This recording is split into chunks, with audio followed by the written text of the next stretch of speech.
Hi guys, welcome back to our channel reveal GK. Now जैसा आपको पता है कि हम लोग अभी यहाँ पे साइंस की एनसीईआरटी सीरीज हम लोग यहाँ पे कंटिन्यू कर रहे हैं, जिसमें हमने नाइन्थ क्लास तो ऑलरेडी कर लिया है यहाँ पे साइंस का। टेंथ क्लास में आपने यहाँ पे, जैसे मैंने आपको पहले बोला था कि हम लोग सबसे पहले फिजिक्स के क्वेश्चंस, मतलब फिजिक्स के जो आपके चैप्टर्स हैं उनको हम यहाँ पे करेंगे, जिसमें से 3 चैप्टर्स हम ऑलरेडी यहाँ पे कर चुके हैं। आप यहाँ पे इस इंडेक्स के थ्रू भी आप देख पाओगे।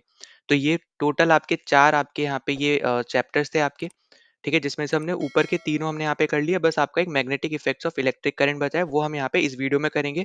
फिर इसके बाद आपका यहाँ पे केमिस्ट्री या बायो हम यहाँ पे शुरू कर देंगे, ठीक है, इसके अगले वाली वीडियो में। तो अगर आप यहाँ पे पहली बार आए हो चैनल पे तो प्लीज सब्सक्राइब कर देना, वीडियो को शेयर, वीडियो को लाइक कर देना, ताकि ज़्यादा से ज़्यादा यहाँ पे लोगों तक ये वीडियो पहुँच पाए, उनकी भी यहाँ पे हेल्प हो पाए। तो चलो अब हम यहाँ पे शुरू कर लेते हैं।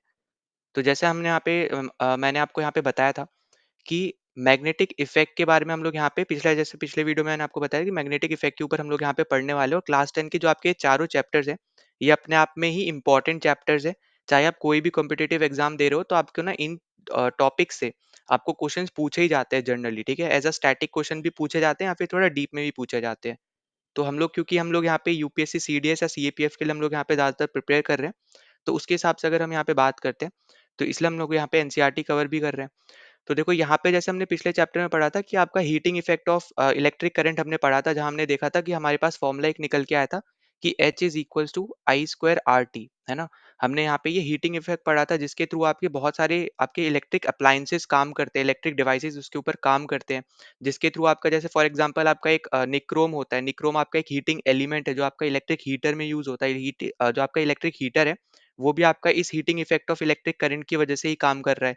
फिर आप चाहे यहाँ पे टोस्टर ले लो, ठीक है, मतलब आपके ऐसे बहुत सारे ऐसे आपके एग्जाम्पल्स या फिर डिवाइसेस हैं जो आपके heating effect of electric current के ऊपर काम करते हैं, ठीक है।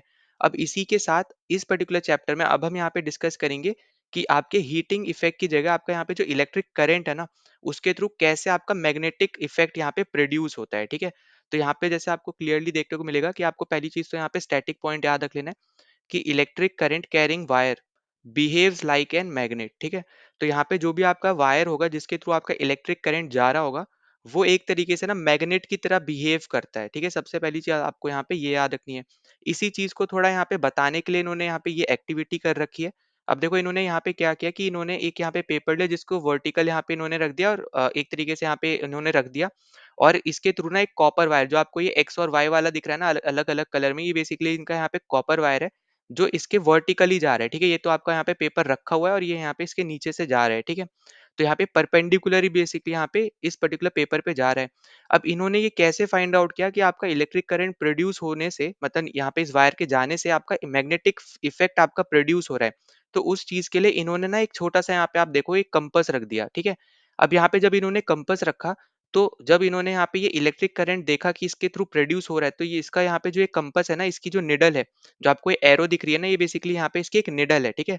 तो यहाँ पे आपको जैसे पता भी होगा कि जो आपका ये जो आपके कंपास में निडल्स होती है ना, वो भी एक अपने आप में एक मैग्नेट ही होता है। क्योंकि ऑब्वियस सी बात है, अगर उसको आप ऐसे मटेरियल से ही बनाओगे जिसके थ्रू यहाँ पे वो किसी चीज को अट्रैक्ट करने की तरफ यहाँ पे जाए, तभी तो आपको वो डिफ्लेक्शन दिखेगा। अगर आप उसको प्लास्टिक का बना दोगे तो उसका कोई सेंस ही नहीं बनता है ना। तो यहाँ पे जो आपको निडल भी दिखेगी ना कंपास की, वो भी आपके एक ऐसे मटेरियल से बनी होगी जो यहाँ पे मैग्नेटिक फील्ड को बताएगी। मैग्नेटिक फील्ड को कौन सा मटेरियल बताएगा? जो उसको अट्रैक्ट कर पाएगा, है ना। तो ऐसे मटेरियल से आपके यहाँ पे कंपास निडल भी बनी होती है, इसलिए हम लोग यहाँ पे बोलते हैं कि वो अपने आप में ही एक छोटा सा खुद एक एक मैग्नेट है, ठीक है। जो आपकी निडल होती है कंपास की, वो अपने आप में ही एक छोटा सा एक मैग्नेट है। तो इन्होंने बेसिकली यहाँ पे इसको दिखाने के लिए कि आपका इलेक्ट्रिक करंट की वजह से आपका उसको, मतलब इलेक्ट्रिक जो आपका करंट कैरिंग वायर है उसको हम लोग मैग्नेट क्यों बोल रहे हैं, तो उन्होंने ये शो करने के लिए यहाँ पे एक कंपास भी रख दिया, ताकि आपको डिफ्लेक्शन दिखे, और जो इनको यहाँ पे इस पर्टिकुलर एक्टिविटी में यहाँ पे डिफ्लेक्शन भी दिखा, ठीक। फिर देखो इन्होंने बेसिकली यहाँ पे क्या बोला आगे, कि इसके थ्रू हमें यहाँ पे क्या पता चला कि आपका जो इलेक्ट्रिक करंट जो आपका कॉपर वायर के थ्रू यहाँ पे प्रोड्यूस हो रहा है, ठीक है, इसी से ही आपका मैग्नेटिक इफेक्ट जनरेट हो रहा है, ठीक है। यहाँ पे इसको स्टार मार्क कर लेना। सबसे पहले देखो हमने यहाँ पे जैसे मैंने बताया था, पहला पॉइंट आपको याद रखना है कि जो आपका इलेक्ट्रिक करंट आपकी वायर के थ्रू प्रोड्यूस हो रहा है ना, या फिर जा रहा है, तो जिस वायर के थ्रू जा रहा है वो अपने आप में एक क्या है, यहाँ पे मैग्नेट है, ठीक है। अब मैग्नेट की वजह से ही आप, क्योंकि मैग्नेट के पास वो रख रहे हो ना, जब आपका वायर के पास आप कंपास रखो और फिर उसके थ्रू आप करंट चला चला दो, तो वो जो वायर है ना उसके थ्रू, क्योंकि अब यहाँ पे मैग्नेटिक इफेक्ट प्रोड्यूस हो रहा है, इसलिए आपको कंपास की निडल में भी आपको यहाँ पे चेंजेस देखने को मिल रहे हैं, ठीक है। यहाँ पे वो डिफ्लेक्ट कर रही है जो उसकी यहाँ पे निडल है, और क्योंकि निडल अपने आप में एक आपका छोटा सा एक मैग्नेट होता है, तो इसके हिसाब से ही वो यहाँ पे डिफ्लेक्ट कर रही है। ठीक है, तो ये पॉइंट आपको यहाँ पे याद रखना है। तो इससे हमें यहाँ पे ये पता चलता है कि आपकी जो इलेक्ट्रिसिटी है और जो आपका ये मैग्नेटिज्म है, ठीक है, ये दोनों आपस में यहाँ पे रिलेटेड है। क्योंकि अगर इलेक्ट्रिक करंट नहीं होगा तो आप देखोगे यहाँ पे कि आप ये प्रूव नहीं कर पाओगे कि आपका इलेक्ट्रिक करंट जिस वायर के थ्रू आपका प्रोड्यूस हो रहा है वहां पे आपका मैग्नेटिक इफेक्ट भी आता है। और ये चीज यहाँ पे बेसिकली किसने यहाँ पे दी थी, किसने यहाँ पे डिस्कवर करी है, तो उनका नाम है यहाँ पे हांस क्रिश्चियन ऑरस्टेड। ठीक है, तो इन्होंने बेसिकली यहाँ पे आप बोल सकते हो एक्सीडेंटली यहाँ पे ये चीज डिस्कवर करी कि अगर यहाँ पे कोई भी एक वायर ले लो, उसके थ्रू आप यहाँ पे करंट पास करते हो और उसके पास एक कंपस रख देते हो, तो उसके उस पर्टिकुलर वायर के थ्रू जब करंट पास करेगा तो आपका कंपस का यहाँ पे जो निडल है वो यहाँ पे डिफ्लेक्ट करेगा। जैसे मैंने आपको ऊपर बताया वही सेम चीज इन्होंने यहाँ पे ढूंढी थी। ठीक है, तो ये आपको यहाँ पे पता होना चाहिए। इसके अलावा यहाँ पे ये इससे यहाँ पे इन्होंने ये बताया कि आपकी जो इलेक्ट्रिसिटी है और जो आपका यहाँ पे मैग्नेटिज्म है, ये आपस में यहाँ पे एक रिलेटेड फिनोमिना है। ठीक है, जो हम यहाँ पे ऊपर डिस्कस कर चुके हैं वो इन्होंने ही यहाँ पे बताया है। इन्होंने यहाँ पे और भी अलग अलग रिसर्च वगैरह कर रखी है, जैसे इन्होंने रेडियो से रिलेटेड आपका यहाँ पे टेलीविजन, फाइबर ऑप्टिक्स, ये सब यहाँ पे इन्होंने क्रिएट कर रखा है। ठीक, अब इसी की वजह से यहाँ पे इनका जो नाम है, ठीक है, जैसे आपको पता होगा जनरली यहाँ पे जितने भी रिसर्चर्स होते हैं, अगर वो कुछ भी डिस्कवर करते हैं ना तो उनके ही नाम पे उस पर्टिकुलर चीज की जो भी उन्होंने डिस्कवर किया उसकी एसआई यूनिट भी यहाँ पे दे दी जाती है ना। जैसे हमने फ्रीक्वेंसी के केस में हमने देखा था हर्ट्ज, है ना। तो इसी तरीके से यहाँ पे क्या हो रहा है कि आपका जो मैग्नेटिक फील्ड स्ट्रेंथ है, ये पॉइंट याद रखना, मैग्नेटिक फील्ड स्ट्रेंथ जो है इसकी यहाँ पे एसआई यूनिट का नाम रखा गया है यहाँ पे ऑर्स्टेड। ठीक है, तो इन्हीं के नाम पे, इन्हीं के सरनेम पे बेसिकली यहाँ पे इसकी यूनिट रखी गई। तो ये पॉइंट भी आपको यहाँ पे याद रहना चाहिए, इंपॉर्टेंट है। अब यहाँ पे ये दे रखा है मैग्नेटिक फील्ड स्ट्रेंथ की एसआई यूनिट क्या है, तो आपसे पूछा भी जा सकता है। ठीक है, अब इसी चैप्टर में हम बेसिकली यहाँ पे यही सब देखने वाले हैं कि आपका मैग्नेटिक फील्ड क्या होता है, इलेक्ट्रोमैग्नेट्स क्या होता है, इलेक्ट्रोमैग्नेटिक इफेक्ट क्या होता है, आपका यहाँ पे जो जनरेटर है, मोटर, इलेक्ट्रिक मोटर वगैरह, वो सब के ऊपर हम लोग यहाँ पे इस चैप्टर में देखेंगे। अब सबसे पहला हमारे पास टॉपिक आ जाता है magnetic field and field lines. ठीक है, अब जैसे हमने ऊपर डिस्कस किया कि आपका इलेक्ट्रिसिटी और आपका मैग्नेटिज्म एक दूसरे से यहाँ पे कनेक्टेड है, और हमें क्योंकि कंपास की निडल में, मतलब कंपास की जो निडल है उससे डिफ्लेक्शन देखने को मिला, तो हमें ये पता चला कि हमारी जो वायर है वो एक तरीके से क्या है, यहाँ पे एक मैग्नेट की तरह यहाँ पे बिहेव कर रही है। तो अब यहाँ पे जो वो मैग्नेट की तरह बिहेव कर रही है ना, उसके थ्रू बेसिकली आपकी फील्ड लाइंस जनरेट हो रही हैं। ठीक है, अब वो चीज हम यहाँ पे कैसे हो रही है वो अब हम इस पर्टिकुलर टॉपिक में देखेंगे। अब देखो, सबसे पहली चीज जैसे हमने यहाँ पे देखा, कंपास निडल आपकी डिफ्लेक्ट हुई जैसे ही आप बार मैग्नेट के पास यहाँ पे लेकर आए अपने कंपास को। अब ये बार मैग्नेट क्या है, यहाँ पे आप देख पाओगे, ये आपको एक डायग्राम दे रखा है, तो यहाँ पे जो आपको रेक्टेंगल सा दिख रहा है, ये बॉक्स सा जो रेड कलर में है, तो ये आपका एक बार मैग्नेट है। ठीक है, तो यहाँ पे अलग अलग टाइप के आपके मैग्नेट्स होते हैं, जैसे हॉर्सशू मैग्नेट होता है, सर्कुलर मैग्नेट होता है, मतलब बहुत तरीके के आपके यहाँ पे मैग्नेट्स बना सकते हैं। तो उसमें से यहाँ पे एक कैटेगरी आप बोल सकते हो यहाँ पे वो होती है आपके बार मैग्नेट की, और ये आपकी बहुत ज्यादा ही बेसिक होती है। ठीक है, मतलब ये आपको हर जगह देखने को इजीली मिल सकते हैं। तो यहाँ पे ये जो बार मैग्नेट है ये आपका रेक्टेंगुलर शेप में होता है, ये सबसे पहले आपको यहाँ पे पता होना चाहिए।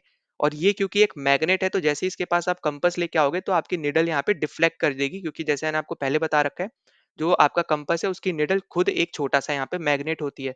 अब यही चीज समझाने के लिए, ठीक है, ये सेम चीज यहाँ पे भी सब लिखी हुई है। ठीक है, अब ये चीज देखो यहाँ पे याद रखना। अब जैसे हमने यहाँ पे पहले बना लिया बार मैग्नेट, ठीक। अब बार मैग्नेट के ना दो पोल होते हैं, एक होता है नॉर्थ पोल और एक होता है आपका यहाँ पे साउथ पोल। ठीक है, जो आपका नॉर्थ की तरफ यहाँ पे डायरेक्शन या बोल लो या फिर उसकी तरफ पॉइंट करे नॉर्थ की तरफ, वो आपका होता है नॉर्थ पोल। ठीक है, मैग्नेट का। जो साउथ की तरफ यहाँ पे पॉइंट करे वो आपका होता है साउथ पोल उस पर्टिकुलर मैग्नेट का। अब यहाँ पे जैसे हमने देखा, मान लेते हैं ये आपका नॉर्थ की तरफ पोल कर आपका पॉइंट कर रहा है, ये आपका यहाँ पे साउथ की तरफ। ठीक है, तो यहाँ पे इस तरीके से आपको देखने को मिलेगा कि ये एक पॉइंट आपका है नॉर्थ पोल, एक पॉइंट है आपका साउथ पोल आपके इस पर्टिकुलर मैग्नेट का। अब यहाँ पे आपको देखो इंपॉर्टेंट चीज क्या है वो आपको जो समझनी है। अभी तक हम यहाँ पे एक मैग्नेट लेके चल रहे थे, ठीक है। अब यहाँ पे मान लो आपके पास यहाँ पे दो मैग्नेट आ जाते हैं और यहाँ पे आप दो कंडीशन लेके चलोगे, ठीक है। अब पहले कंडीशन में हमने यहाँ पे देखा कि पहले वाला ये आपका पहला मैग्नेट है, ये आपका यहाँ पे दूसरा मैग्नेट है, इसी तरीके से ये आपका पहला मैग्नेट है और ये दूसरा मैग्नेट है, ठीक है। अब ये नॉर्थ और साउथ की क्या इंपॉर्टेंस है ना, वो हम यहाँ पे डिस्कस कर रहे हैं।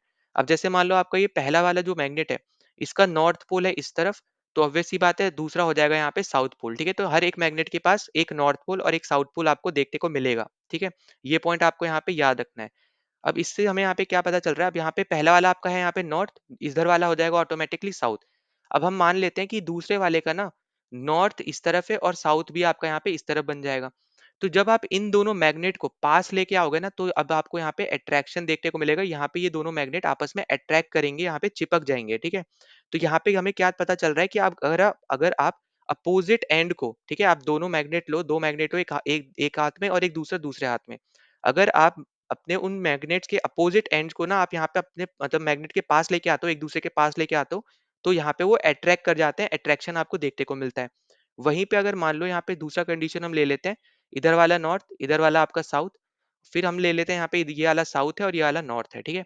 अब यहाँ पे आप सेम तरीके का एंड आप यहाँ पे अट्रैक्ट करने का कोशिश कर रहे हो, मतलब यहाँ पे पास ला रहे हो, पर यहाँ पे अब आपको अट्रैक्शन देखने को नहीं मिलेगा, अब आपको यहाँ पे रिपेल देखने को मिलेगा। रिपेल मतलब होता है यहाँ पे कि वो दूर जाएंगे एक दूसरे से, ठीक है। वो अट्रैक्ट नहीं होंगे, वो चिपकेंगे नहीं, वो बेसिकली यहाँ पे दूर जाएंगे। ठीक, तो यहाँ पे ये बेसिकली साउथ और नॉर्थ पोल की यहाँ पे इंपॉर्टेंस होती है मैग्नेट में, कि यहाँ पे इससे पता चले कि कौन से मैग्नेट का कौन सा आपका एंड नॉर्थ पोल है और कौन सा एंड आपका साउथ पोल है, ठीक है। अब यहाँ पे एक पॉइंट और भी याद रखना। अब जैसे यहाँ पे मान लो कि आपके पास यहाँ पे एक मैग्नेट दे रखा है जिसका एक तरफ नॉर्थ हो गया, दूसरी तरफ साउथ हो गया, ठीक है। अब यहाँ पे मान लो किसी तरह बोल देता है कि आपका ये मैग्नेट जो है यहाँ से ब्रेक हो जाता है, ठीक। अब यहाँ पे जब ब्रेक होगा ना, तो अब यहाँ से आपको दो मैग्नेट बनेंगे, एक आपका यहाँ पे इस तरीके से बन जाएगा, दूसरा आपका यहाँ पे इस तरीके से बनेगा। अब देखो ये वाला नॉर्थ तो आपका इधर ही नॉर्थ ही रहेगा, ठीक है, क्योंकि वो यहाँ पे जब टूट रहा है, ठीक है, इसी तरीके से नीचे मैं बना दे रहा हूँ आपको ज्यादा अच्छे समझ में आए, ठीक है। तो मान लो यहाँ पे इस तरीके से आपके यहाँ पे ये दो मैग्नेट बन जाएंगे जब आप यहाँ पे इनको ब्रेक करोगे। अब इससे हमें यहाँ पे क्या पता चलेगा, ये वाला नॉर्थ तो आपका इधर ही रह रहा है, ठीक है। अब जब यहाँ पे आपको एक नॉर्थ मिल गया तो इधर वाला क्या बन जाएगा, आपका साउथ बन जाएगा। फिर आप देखोगे ये साउथ पोल तो आपका इधर पहले से ही है, तो आप साउथ लिखोगे, साउथ का यहाँ पे एक और आपका यहाँ पे एक एंड बचा है, तो आपका ऑब्वियस सी बात है अपोजिट रहता है, तो वो आपका रहेगा यहाँ पे नॉर्थ पोल। तो इस तरीके से भी आपका यहाँ पे याद रखना कि अगर एक कंप्लीट मैग्नेट है उसको बीच से कभी भी आप तोड़ोगे, तो आपका एक मैग्नेट पे जब नॉर्थ पोल जा रहा है, तो यहाँ पे जब टूटेगा ना, तो उस एंड पे ऑटोमेटिकली आपका साउथ पोल जनरेट हो जाएगा और दूसरे वाले पे आपका नॉर्थ पोल जनरेट हो जाएगा, ठीक है। तो यहाँ पे इस तरीके से ये पॉइंट भी आपको यहाँ पे बस अलग से याद रख लेना है। बाकी ये नॉर्थ आपका ये नॉर्थ साउथ वाला और अट्रैक्ट रिपेल वाला ये कंप्लीट इस पैराग्राफ में दे रखा है, आप इसको जरूर पढ़ सकते हो। और बाकी आपका जैसे देखने को मिल रहा होगा कि स्मॉल बार मैग्नेट होता है आपका एक कंपस का निडल, ठीक है, तो वही मैंने आपको यहाँ पे ऊपर बताया था। अब देखो यहाँ पे जैसा आपको देखने को मिल रहा है इस पर्टिकुलर एग्जांपल में, अगर आप देखो तो यहाँ पे आपको एक बार मैग्नेट दे दिया, इसका नॉर्थ पोल इसका साउथ पोल दे दिया, और ये जो आपको ये काले काले से दिख रहा है ना, ये बेसिकली आपके यहाँ पे आयरन फिलिंग है, ठीक है, कील है ये, जैसे आप हिंदी में बोलते हो ना कील है ये, ठीक है, सिंपल टर्म्स में। तो यहाँ पे जब आप कील के पास अपने मैग्नेट को ले जाते हो ना, तो वो आपकी अट्रैक्ट करती है मैग्नेट से, ठीक है, ऑब्वियस सी बात है क्योंकि वो मेटल है, ठीक है। तो यहाँ पे वो क्या करेगा, आपका अट्रैक्ट करेगा, वो आपका प्लास्टिक से तो आपकी जो बनी होंगी कील उसकी हम बात नहीं कर रहे हैं, आयरन फिलिंग की बात करें, तभी वहां पे उन्होंने वर्ड आयरन मतलब यहाँ पे लिखा है, ठीक है। तो ये पॉइंट प्लीज यहाँ पे याद रखना, हर तरीके की यहाँ पे कील नहीं होती है। आपके यहाँ पे जो हम आयरन कील की बात कर रहे हैं, जो मेनली हम लोग यहाँ पे यूज करते हैं वगैरह फर्नीचर वगैरह बनाने में भी, तो उसकी हम यहाँ पे बात कर रहे हैं।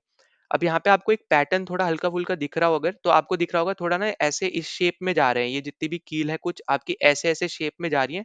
तो यहाँ पे यही चीज आपको बताई जा रही है कि यहाँ पे इस पैटर्न से हमें क्या पता चल रहा है, ठीक है। तो यहाँ पे देखो हमेशा याद रखना कि ये जो आपका एक मैग्नेट आपको जो दे रखा है ना, इसका एक रीजन होता है जहां तक इसकी फील्ड लाइन की स्ट्रेंथ आपको देखने को मिलती है। अब देखो यहाँ पे मैं वापस से बना भी दे रहा हूँ। जैसे मान लो आपका यहाँ पे ये आपको मैग्नेट दे रखा है, ठीक है, इसका नॉर्थ पोल ये है, इसका साउथ पोल ये है। अब आपको यहाँ पे देखो दो पॉइंट है जो सबसे ज्यादा इंपॉर्टेंट है, जो आपको याद रखना है। पहला पॉइंट तो आपको ये याद रखना है कि इस पर्टिकुलर मैग्नेट की जो मैग्नेटिक फील्ड होगी ना, वो इनफाइनाइट होगी, ठीक है। तो यहाँ पे मैं लिख भी दे रहा हूँ, जो इसकी यहाँ पे मैग्नेटिक फील्ड होगी, जो मैग्नेटिक फील्ड होगी, वो तो इसकी इनफाइनाइट होगी, पर वो कितने आप बोल लो एक तरीके से यहाँ पे कि कितने दूर तक वो यहाँ पे चीजों को अट्रैक्ट कर सकता है ना, वो लिमिट होगा, ठीक है।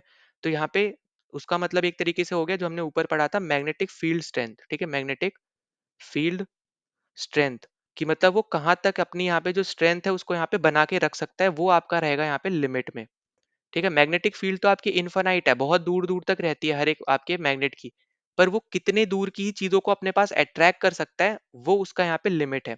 जैसे फॉर एग्जाम्पल मान लो यहाँ पे कुछ कील पड़ी है, ठीक है, कुछ आपकी आयरन फिलिंग पड़ी है, कुछ आपकी यहाँ पे पड़ी है इस तरीके से, और इस तरफ में भी सेम आपका यहाँ पे पड़ी है और इधर पड़ी है, ठीक है। अब ये इन सबको तो यहाँ पे अट्रैक्ट कर लेगा, ठीक है, मान लेते हैं इसकी यहाँ पे जो फील्ड लाइंस है वो आपकी कंप्लीट इन्फानाइट है, क्योंकि और वो आपको यहाँ पे नीचे डायग्राम में भी देखने को मिलेगी, ये आपको देखने को मिल जाएगा, यहाँ पे ये इन्फानाइट है। तो बेसिकली ये जो आपका कंप्लीट बना हुआ है ना, इसको आप मानो मैग्नेटिक फील्ड स्ट्रेंथ, ठीक है, ये आपकी स्ट्रेंथ बता रही है कि यहाँ तक में अगर कोई भी ऑब्जेक्ट पड़ा होगा, कोई भी आयरन का कोई भी मेटल का, तो वो इसको अट्रैक्ट कर लेंगे, ठीक है, मतलब यहाँ पे बार मैग्नेट उसको अट्रैक्ट कर लेगा। वहीं पे ये जो आपको दे रखी है ना और भी ज्यादा, और ये बेसिकली आपको बताया जा रहा है कि यहाँ पे ये इन्फानाइट है, इसलिए कंप्लीट इसको बनाया नहीं गया है, तो ये आपकी फील्ड लाइंस तो इन्फिनाइट रेंज तक जाती है, रीजन तक जाती है, उसमें कोई दिक्कत नहीं है। पर जहाँ तक वो एक पर्टिकुलर लिमिट होगा, जहाँ तक वो चीज़ों को अट्रैक्ट कर पाएगा अपनी तरफ, तो वो चीज़ आपको यहाँ पे इन सर्कुलर से पता चल रही है, ठीक है? तो यही पॉइंट आपको यहाँ पे समझना है, ये आपको शेप बताई जा रही है एक तरीके से कि किस शेप में आपको चीज़ें दिखती हैं। तो आपको हमेशा याद रखना है कि आपका यहाँ पे जो नॉर्थ से साउथ जब भी हम यहाँ पे बात करेंगे ना, तो आपकी जो मैग्नेटिक फील्ड लाइन जाती हैं, वो आपकी नॉर्थ से साउथ जाती हैं, ठीक है? सबसे पहली चीज़ तो आपको यहाँ पे यही याद रखनी है कि जो आपकी मैग्नेटिक फील्ड लाइन जाती है, वो हमेशा नॉर्थ से साउथ की तरफ जाती हैं, ठीक है? अब यहाँ पे मान लो आपने यहाँ पे एक ऑब्जेक्ट यहाँ रखा और एक ऑब्जेक्ट यहाँ रखा। अब यही वाला ऑब्जेक्ट तो इसको अट्रैक्ट कर लेगा, पर इसको ये ज़्यादा तेज़ी से या फिर आप बोलो बहुत ज़्यादा इसके पास स्ट्रेंथ नहीं रहेगी कि वो इतनी दूर वाला ऑब्जेक्ट यहाँ पे अट्रैक्ट कर पाए। तो अगर आपको उसको अट्रैक्ट करना है, तो आपको इस पर्टिकुलर ऑब्जेक्ट का यहाँ पे जो आपका ये बार मैग्नेट है, इसकी पोजीशन को चेंज करके उसके पास करना पड़ेगा, ताकि उसकी जो फील्ड स्ट्रेंथ है ना, उसके अंदर ये आ पाए और इसको फिर यहाँ पे ये अट्रैक्ट कर पाए, ठीक है? तो अट्रैक्ट करने के लिए मैग्नेटिक फील्ड स्ट्रेंथ बहुत ज़्यादा यहाँ पे इंपॉर्टेंट यहाँ पे रहती है, ठीक है? मैग्नेटिक फील्ड के साथ। तो ये पॉइंट आपको यहाँ पे पता होना चाहिए, ये सब आपके यहाँ पे इंपॉर्टेंट चीज़ें हैं, ठीक है? अब यही चीज़ आपको यहाँ पे बताई जा रही है कि मैग्नेट जो होता है वो अपने आप को यहाँ पे इन्फ्लुएंस, क्योंकि यहाँ पे उसको करना है, तो यहाँ पे वो एक तरीके से आप देखोगे यहाँ पे कि इन्फ्लुएंस करने के लिए फोर्स वो अपनी तरफ से लगा रहा है, ठीक है? वही same opposite force iron filling जो है वो भी आपकी यहाँ पे एक तरीके से आप बोल सकते हो यहाँ पे देखने को मिलता है उस आयरन फिलिंग को, कि यहाँ पे जो इन्फ्लुएंस की बात हो रही है ना, बेसिकली आपको मैग्नेट के यहाँ पे एक इन्फ्लुएंस कर रहा है, वो बेसिकली अपनी तरफ, ठीक है, अट्रैक्ट करने के लिए वो फोर्स लगा रहा है कि मतलब उस पर्टिकुलर मैग्नेट के पास वो आयरन फिलिंग आए, ठीक? तो ये पॉइंट आपको यहाँ पे याद रख लेना इंपॉर्टेंट है। फिर बाकी देखो ये पूरा हमने यहाँ पे वही डिस्कस किया, मैग्नेटिक फील्ड और मैग्नेटिक फील्ड लाइन से रिलेटेड आपको यहाँ पे याद रख लेना है। और जिस शेप में आपको देखने को मिलती है, तो इस शेप में आपको यहाँ पे देखने को मिलेगी सर्कुलर शेप, आप एक तरीके से बोल सकते हो। बस ये ऊपर-ऊपर तक, ठीक है? बाहर-बाहर, अंदर-अंदर नहीं है, ठीक है? बाहर-बाहर आपको एक तरीके से आप बोल सकते हो कि सर्कुलर में आपको देखने को मिलती है। पर अगर आप अंदर की बात करोगे, तो आपकी यहाँ पे ये स्ट्रेट लाइन्स बन जाएँगी, ठीक है? ये बेसिकली आपकी यहाँ पे स्ट्रेट लाइन्स आ जाएँगी अगर यहाँ पे अंदर की बात करी जाए इसके अंदर, ठीक है? इनसाइड अगर आपसे पूछा जाता है तो। तो ये पॉइंट प्लीज़ यहाँ पे याद रखना, ठीक है? और ये कभी भी एक-दूसरे को कट नहीं करती हैं, ठीक है? यहाँ पे मैं लिख भी दे रहा हूँ, नेवर कट, ठीक है? Never cut. तो ये पॉइंट सबसे ज़्यादा इंपॉर्टेंट है जो आपको यहाँ पे समझना है। इसके अंदर कभी भी फील्ड लाइन्स एक-दूसरे को यहाँ पे कट नहीं करती हैं, ठीक है? तो ये पॉइंट आपको यहाँ पे सबसे ज़्यादा इंपॉर्टेंट है जो आपको याद रखना है। एक तो स्ट्रेट बन जाएँगी, बाहर वाली आपकी थोड़ी सर्कुलर शेप आपको देखने को मिलेगी, और फिर यहाँ पे कभी भी एक-दूसरे को कट नहीं करती, ये पॉइंट आपको यहाँ पे याद रख लेना है। इनके पास डायरेक्शन भी होता है, मैग्नीट्यूड भी होता है, ठीक है? मैग्नेटिक फील्ड के पास बेसिकली। तो इसका मतलब हो गया ये वेक्टर क्वांटिटी है, ठीक है? क्योंकि डायरेक्शन भी है और आपका मैग्नीट्यूड भी है। इसके अलावा आप यहाँ पे देखो आगे आपको देखने को मिलेगा कि field lines emerge from north pole and merge at south pole, जो मैंने आपको बताया कि नॉर्थ से साउथ की तरफ यहाँ पे जाती है, इनका पोजीशन अगर आप देखोगे। वहीं पे अगर मान लो आपसे बोला जाता है कि इनसाइड आपकी कहाँ से कहाँ जाती है, ठीक है? ये तो हो गया आपका यहाँ पे आउटसाइड की बात, ठीक है? जो आपको यहाँ पे देखने को मिल रहा है कि यहाँ से निकली नॉर्थ से और फिर ये साउथ में आके मिल गई, ये आपका आउटसाइड है। पर वहीं पे अगर मान लो आपसे बोला जाता है कि इनसाइड मैग्नेट, ठीक है? इनसाइड मैग्नेट आपकी ये जो फील्ड लाइंस है, ये आपकी इसका डायरेक्शन क्या होगा, तो आपको हमेशा याद रखना है कि ये अब उस टाइम पे आपका हो जाएगा डायरेक्शन साउथ नॉर्थ, क्योंकि जब इधर आएँगी तभी तो वो इधर से फिर इधर जाएँगी, फिर वापस ये पाथ फॉलो होगा ना। तो इसलिए यहाँ पे इनसाइड वाला जो आपको सिनेरियो देखने को मिलेगा, वो इससे इधर की तरफ देखने को मिलेगा, ठीक है? तो ये पॉइंट बस आपको यहाँ पे याद रखना है, यही सब आपके इंपॉर्टेंट है। क्वेश्चन को बहुत ध्यान से समझना है, ठीक है? कि आपको इनर बोला जा रहा है, मतलब इनसाइड द मैग्नेट बोला जा रहा है, या फिर सराउंड में बोला जा रहा है। सराउंडिंग की बात करें, आउटसाइड की बात करें, तो वो नॉर्थ से साउथ डायरेक्शन रहेगी, जो इन मैग्नेटिक फील्ड लाइन्स की है। वहीं पे अगर इनसाइड की बात करें, तो वो साउथ से नॉर्थ हो जाएगी, ठीक है? तभी वो पाथ कंप्लीट होगा, वरना वो पाथ ही कंप्लीट नहीं होगा अगर इधर भी वो नॉर्थ से साउथ जाएगी तो, ठीक है? तो यही पॉइंट आपके यहाँ पे इंपॉर्टेंट हो जाएगा ये भी, ठीक? तो ये सब आप यहाँ पे मार्क भी कर लेना। फिर आपको यहाँ पे पता चल रहा है कि क्योंकि पाथ कंप्लीट हो रहा है, तो ऑब्वियस सी बात है यहाँ पे कि क्लोज्ड कर्व हमें यहाँ पे देखने को मिल रहा है, ठीक है? तो ये भी आपका इंपॉर्टेंट है। बाकी जैसे मैंने आपको बताया इनसाइड द मैग्नेट, ये लाइन भी आप यहाँ पे पढ़ सकते हो, ठीक? फिर इसके अलावा आपको देखो दे रखा है the relative strength of the magnetic field is shown by the degree of closeness of the magnet of the field lines. तो यहाँ पे बेसिकली आपको ये बताया जा रहा है कि कितना वो ज़्यादा यहाँ पे स्ट्रेंथ है उनका लाइन्स का, ठीक है? वो पता चलता है कि वो कितना ज़्यादा पास में है। जैसे अगर आप यहाँ पे देखो, ये बहुत ज़्यादा पास में है ना? इधर की तरफ आपका बहुत ज़्यादा पास में है, जो ये फील्ड लाइन्स है ये बहुत ज़्यादा पास में है। तो इस इधर और इधर आपकी जो मैग्नेटिक फील्ड होगी ना, वो आपकी यहाँ पे मैक्सिमम होती है।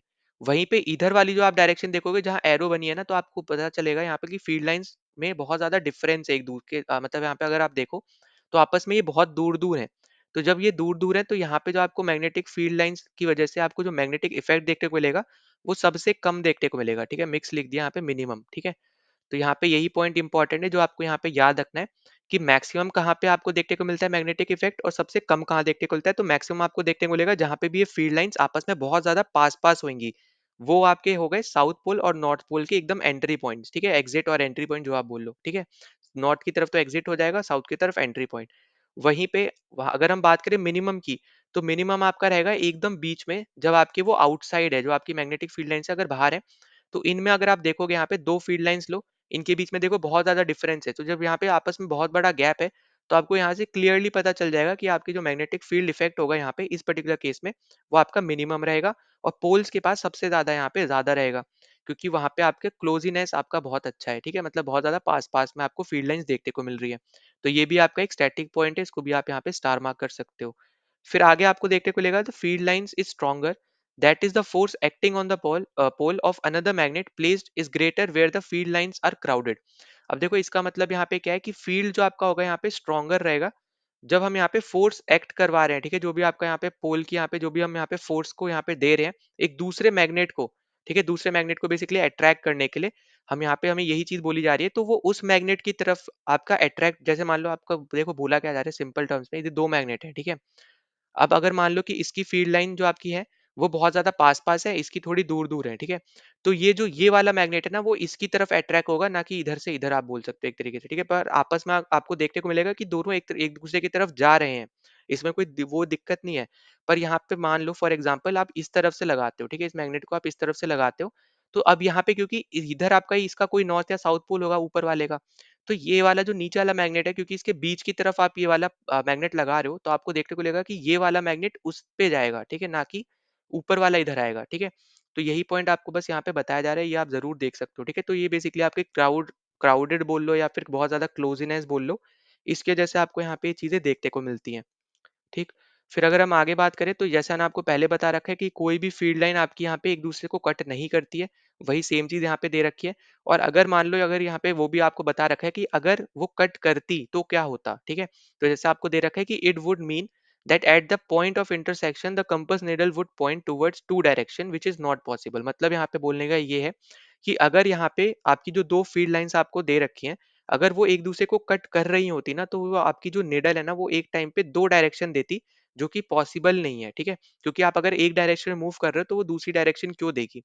तो आप आई होप कि आपको ये चीज समझ में आ रही है कि यहाँ पे ये पॉइंट भी इंपॉर्टेंट है, ये भी आपको क्वेश्चन पूछा जा सकता है कि ऐसा क्यों होता है, आपको चार ऑप्शन दे देगा तो आपको पता होना चाहिए, ठीक है, कि क्यों कट नहीं करती हैं। क्योंकि अगर वो कट करेंगी तो इंटरसेक्शन की वजह से आपको देखने को मिलेगा कि वो कंपास जो है वो आपको दो डायरेक्शन देगा, पर वो रियलिटी में ऐसा होता नहीं है। इसलिए इसलिए हमें यहाँ पे ये पता चलता है कि आपकी जो मैग्नेटिक फील्ड लाइंस होती है वो कभी भी यहाँ पे एक दूसरे को कट नहीं करती है, वो पैरेलली आपकी मूव करती है, ठीक है।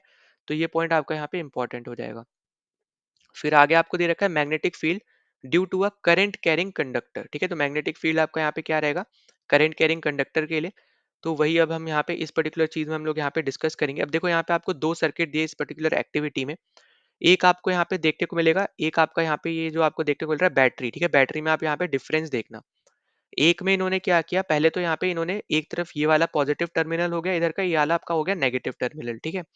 जो आपका करंट है वो आपका इस डायरेक्शन में फ्लो कर रहा है इधर से इधर, ठीक है। तो आपको यहाँ पे जो निडल है ये आपको देखने को लगा कि ये ईस्ट डायरेक्शन में इसने यहाँ पे पॉइंट किया, ठीक है, क्योंकि आपका करंट इधर से इधर जा रहा है, तो इसने यहाँ पे पॉइंट क्या किया, ईस्ट डायरेक्शन में पॉइंट किया।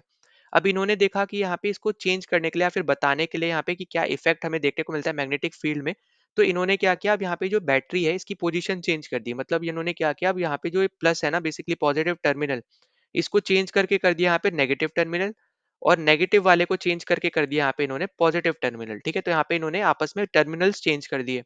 अब जब टर्मिनल्स चेंज हुए तो यहाँ पे जो इलेक्ट्रिक करंट की जो डायरेक्शन थी वो भी यहाँ पे क्या हो गई, यहाँ पे रिवर्स हो गई। अब इस डायरेक्शन को रिवर्स होने की वजह से जो यहाँ पे ये जो कंपास यहाँ पे पहले पोजीशन बता रहा था या फिर जहाँ पे जिस तरफ जिस डायरेक्शन में ये डिफ्लेक्ट कर रहा था, अब ये भी इसका हो गया यहाँ पे रिवर्स, ठीक है। तो अब ये इस डायरेक्शन में मतलब वेस्ट की तरफ यहाँ पे ये पॉइंट करने लग गया, ठीक है। अब आप आई होप कि आपको ये चीज समझ में आ रही है, ठीक। तो इससे बेसिकली हम लोग यहाँ पे ये बताना चाह रहे हैं कि अगर आपका यहाँ पे जो ये जो डायरेक्शन आपको दिख रही है ना कंपास की, कंपास के निडल की, तो ये आपके करंट की वजह से ही देखने को मिलती है। तो करंट अगर आपका डायरेक्शन चेंज करेगा तो आपका कंपास का जो निडल है जहाँ पे भी वो पहले डिफ्लेक्ट कर रहा था ना वो भी यहाँ पे चेंज हो जाएगा, ठीक है। तो यहाँ से हमें ये पता चल रहा है कि आप अगर करंट की डायरेक्शन चेंज करोगे तो आपके कंपास के निडल का डिफ्लेक्शन भी यहाँ पे क्या हो जाएगा, ऑटोमेटिकली चेंज हो जाएगा। इस पर्टिकुलर एक्टिविटी से यहाँ पे ये चीज़ बताई गई थी, ठीक है? तो यहाँ पे लास्ट में यही यहाँ पे मेंशन है, ये आप पढ़ भी सकते हो, ठीक है? तो यही पर्टिकुलर बस इस पर्टिकुलर टॉपिक में आपको बता रखा है। फिर हम आगे चलते हैं, अगला टॉपिक आपको यहाँ पे जो दे रखा है कि magnetic field due to current through a straight conductor, ठीक है? अब स्ट्रेट कंडक्टर है, उसके थ्रू हमें यहाँ पे क्या देखने को मिलती है, मैग्नेटिक फील्ड, वो आपको अब यहाँ पे डिस्कस कर रखा है। तो देखो सबसे पहले तो यहाँ पे वही क्वेश्चन आ जाता है कि क्या शेप के ऊपर आपका कंडक्ट, मतलब यहाँ पे जो आपका पैटर्न है बेसिकली, वो आपका डिपेंड करता है शेप ऑफ द कंडक्टर की वजह से, तो आपका यहाँ पे आंसर होगा यस, ठीक है? आपको हमेशा याद रखना है, कभी भी अगर आपसे पूछा भी जाए कि आपका जो पैटर्न बन रहा है, ठीक है, वो बेसिकली आपको जैसे यहाँ पे पूछ रहा है कि does the pattern depend on the shape of the conductor, मतलब कोई भी अलग अलग आपके यहाँ पे शेप का कंडक्टर होगा, तो आपका पैटर्न भी हमेशा याद रखना कि डिफरेंट बनेगा, ठीक है? अब यहाँ पे ये तो ऑब्वियस सी बात होनी चाहिए आपके लिए, क्योंकि हर एक आपका जो यहाँ पे बार मैग्नेट के जो टाइप्स होते हैं ना, वो आपके अलग अलग तरीके से दिखते हैं। जैसा आपका बार मैग्नेट रेक्टेंगुलर शेप का है, ठीक है?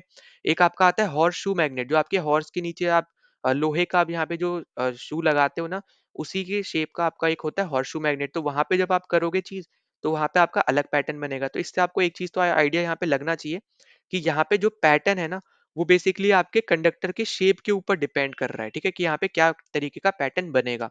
तो यहाँ पे आपका आंसर रहेगा यहाँ पे यस, ये प्लीज यहाँ पे याद रखना। ठीक। अब देखो जैसा आपको यहाँ पे दे रखा है कि आपको बोल दिया कि एक पर्टिकुलर आपका स्ट्रेट कंडक्टर है, ठीक है? अब जब स्ट्रेट कंडक्टर है तो आपको ये यहाँ पे पैटर्न देखने को मिला, कंसेंट्रिक सर्कल आपके बने, एक सर्कल के अंदर एक दूसरा सर्कल, इस तरीके से। ठीक। तो यहाँ पे क्योंकि आपका अब स्ट्रेट आ गया, तो इसलिए आपको यहाँ पे देखने को मिला कि आपके कंसेंट्रिक सर्कल बने, मतलब कंसेंट्रिक सर्कल किसके बने, मैग्नेटिक फील्ड लाइंस के। जैसे ऊपर हमने देखा था बार मैग्नेट में क्या हो रहा था कि आपका आधा एक तरीके से सर्कल की तरफ जा रहा था, और अंदर की तरफ जब उसका फ्लो हो रहा था, तो उसकी जो मैग्नेटिक फील्ड लाइंस है वो आपकी पैरेलल एकदम स्ट्रेट लाइंस जा रही थी, ठीक है? जो आपको आगे सोलोनॉइड वगैरह हम जब करेंगे वहां पे भी आपको पता चल जाएगा। पर यहाँ पे जब हम बात करेंगे यहाँ पे एकदम स्ट्रेट वाले कंडक्टर की, तो यहाँ पे हमें देखने को मिलेगा कि कंडक्टिंग वायर की, तो यहाँ पे जो आपका मैग्नेटिक फील्ड लाइंस आपका यहाँ पे जनरेट होगा, वो आपका यहाँ पे सर्कल्स में जनरेट होगा, और वो भी यहाँ पे कंसेंट्रिक सर्कल, कंसेंट्रिक मतलब एक सर्कल के अंदर दूसरा सर्कल, ठीक है? तो ये पॉइंट भी आपको यहाँ पे याद रखना है। अब उसके बाद हम आगे चलते हैं यहाँ पे, तो देखो यहाँ पे ना आपको एक चीज यहाँ पे दिख रही होगी कि ये जो करंट का डायरेक्शन है, ठीक है? अब इस करंट की डायरेक्शन से भी ना हम लोग यहाँ पे इस मैग्नेटिक फील्ड लाइन में ये इसका जो आपको ये डायरेक्शन देखने को मिल रहा है ना, ये भी हम यहाँ पे बता सकते हैं। इसको हम आगे आने वाले यहाँ पे इसी इसी आपके यहाँ पे वीडियो में आगे हम डिस्कस करेंगे, क्योंकि यहाँ पे ना आपके कुछ रूल्स भी यहाँ पे बताए गए हैं, ठीक है? राइट हैंड थंब रूल है, जैसे for example left hand rule है, Fleming left hand rule, Fleming right hand rule, उसमें हम यहाँ पे ये चीज डिस्कस करेंगे। तो अभी के लिए बस जितना आपको यहाँ पे बता रहा हूँ मैं, प्लीज उस पर ही यहाँ पे फोकस करना, ठीक है? अब उसके बाद अगर हम आगे चले, जैसे आपका देखो यहाँ पे नीचे ही आ गया राइट हैंड रूल, तो अगला टॉपिक आपका वही है। अब यहाँ पे अगर हम देखते हैं, आपको जैसे बोला जा रहा है कि what happens to the deflection of the compass needle placed at the given point if the current in the copper wire is change. अब यहाँ पे आपसे बोल रहा है कि क्या डिफ्लेक्शन आपको देखने को मिलेगा अगर आपका जो करंट की डायरेक्शन है कॉपर वायर में, अगर आप उसको चेंज कर दो। अब देखो ये तो हमने ऊपर भी देखा था कि अगर आप यहाँ पे करंट का डायरेक्शन चेंज कर देते हो, तो आपका यहाँ पे जो डिफ्लेक्शन दिखा रहा है ना कंपास, वो भी यहाँ पे चेंज कर देगा यहाँ पे डायरेक्शन को, ठीक है? मतलब यहाँ पे वो अपोजिट बोल लो एक तरीके से, वो डायरेक्शन दिखाएगा। तो ये तो हमने यहाँ पे ऊपर भी देखा। इसका मतलब क्या होगा कि जितना ज्यादा आपका यहाँ पे करंट रहेगा, उतना ही ज्यादा वो डिफ्लेक्शन भी दिखाएगा, ठीक है? तो ये भी पॉइंट याद रखना, क्योंकि यहाँ पे आपके ये दोनों प्रॉपर्टी एक दूसरे से यहाँ पे लिंक है, ठीक है? कनेक्टेड है, इनवर्सली प्रोपोर्शनल नहीं है, डायरेक्टली प्रोपोर्शनल है, ठीक है? तो यहाँ पे ये पॉइंट याद रखना इस पूरे आपके पैराग्राफ में यहाँ तक, ठीक है?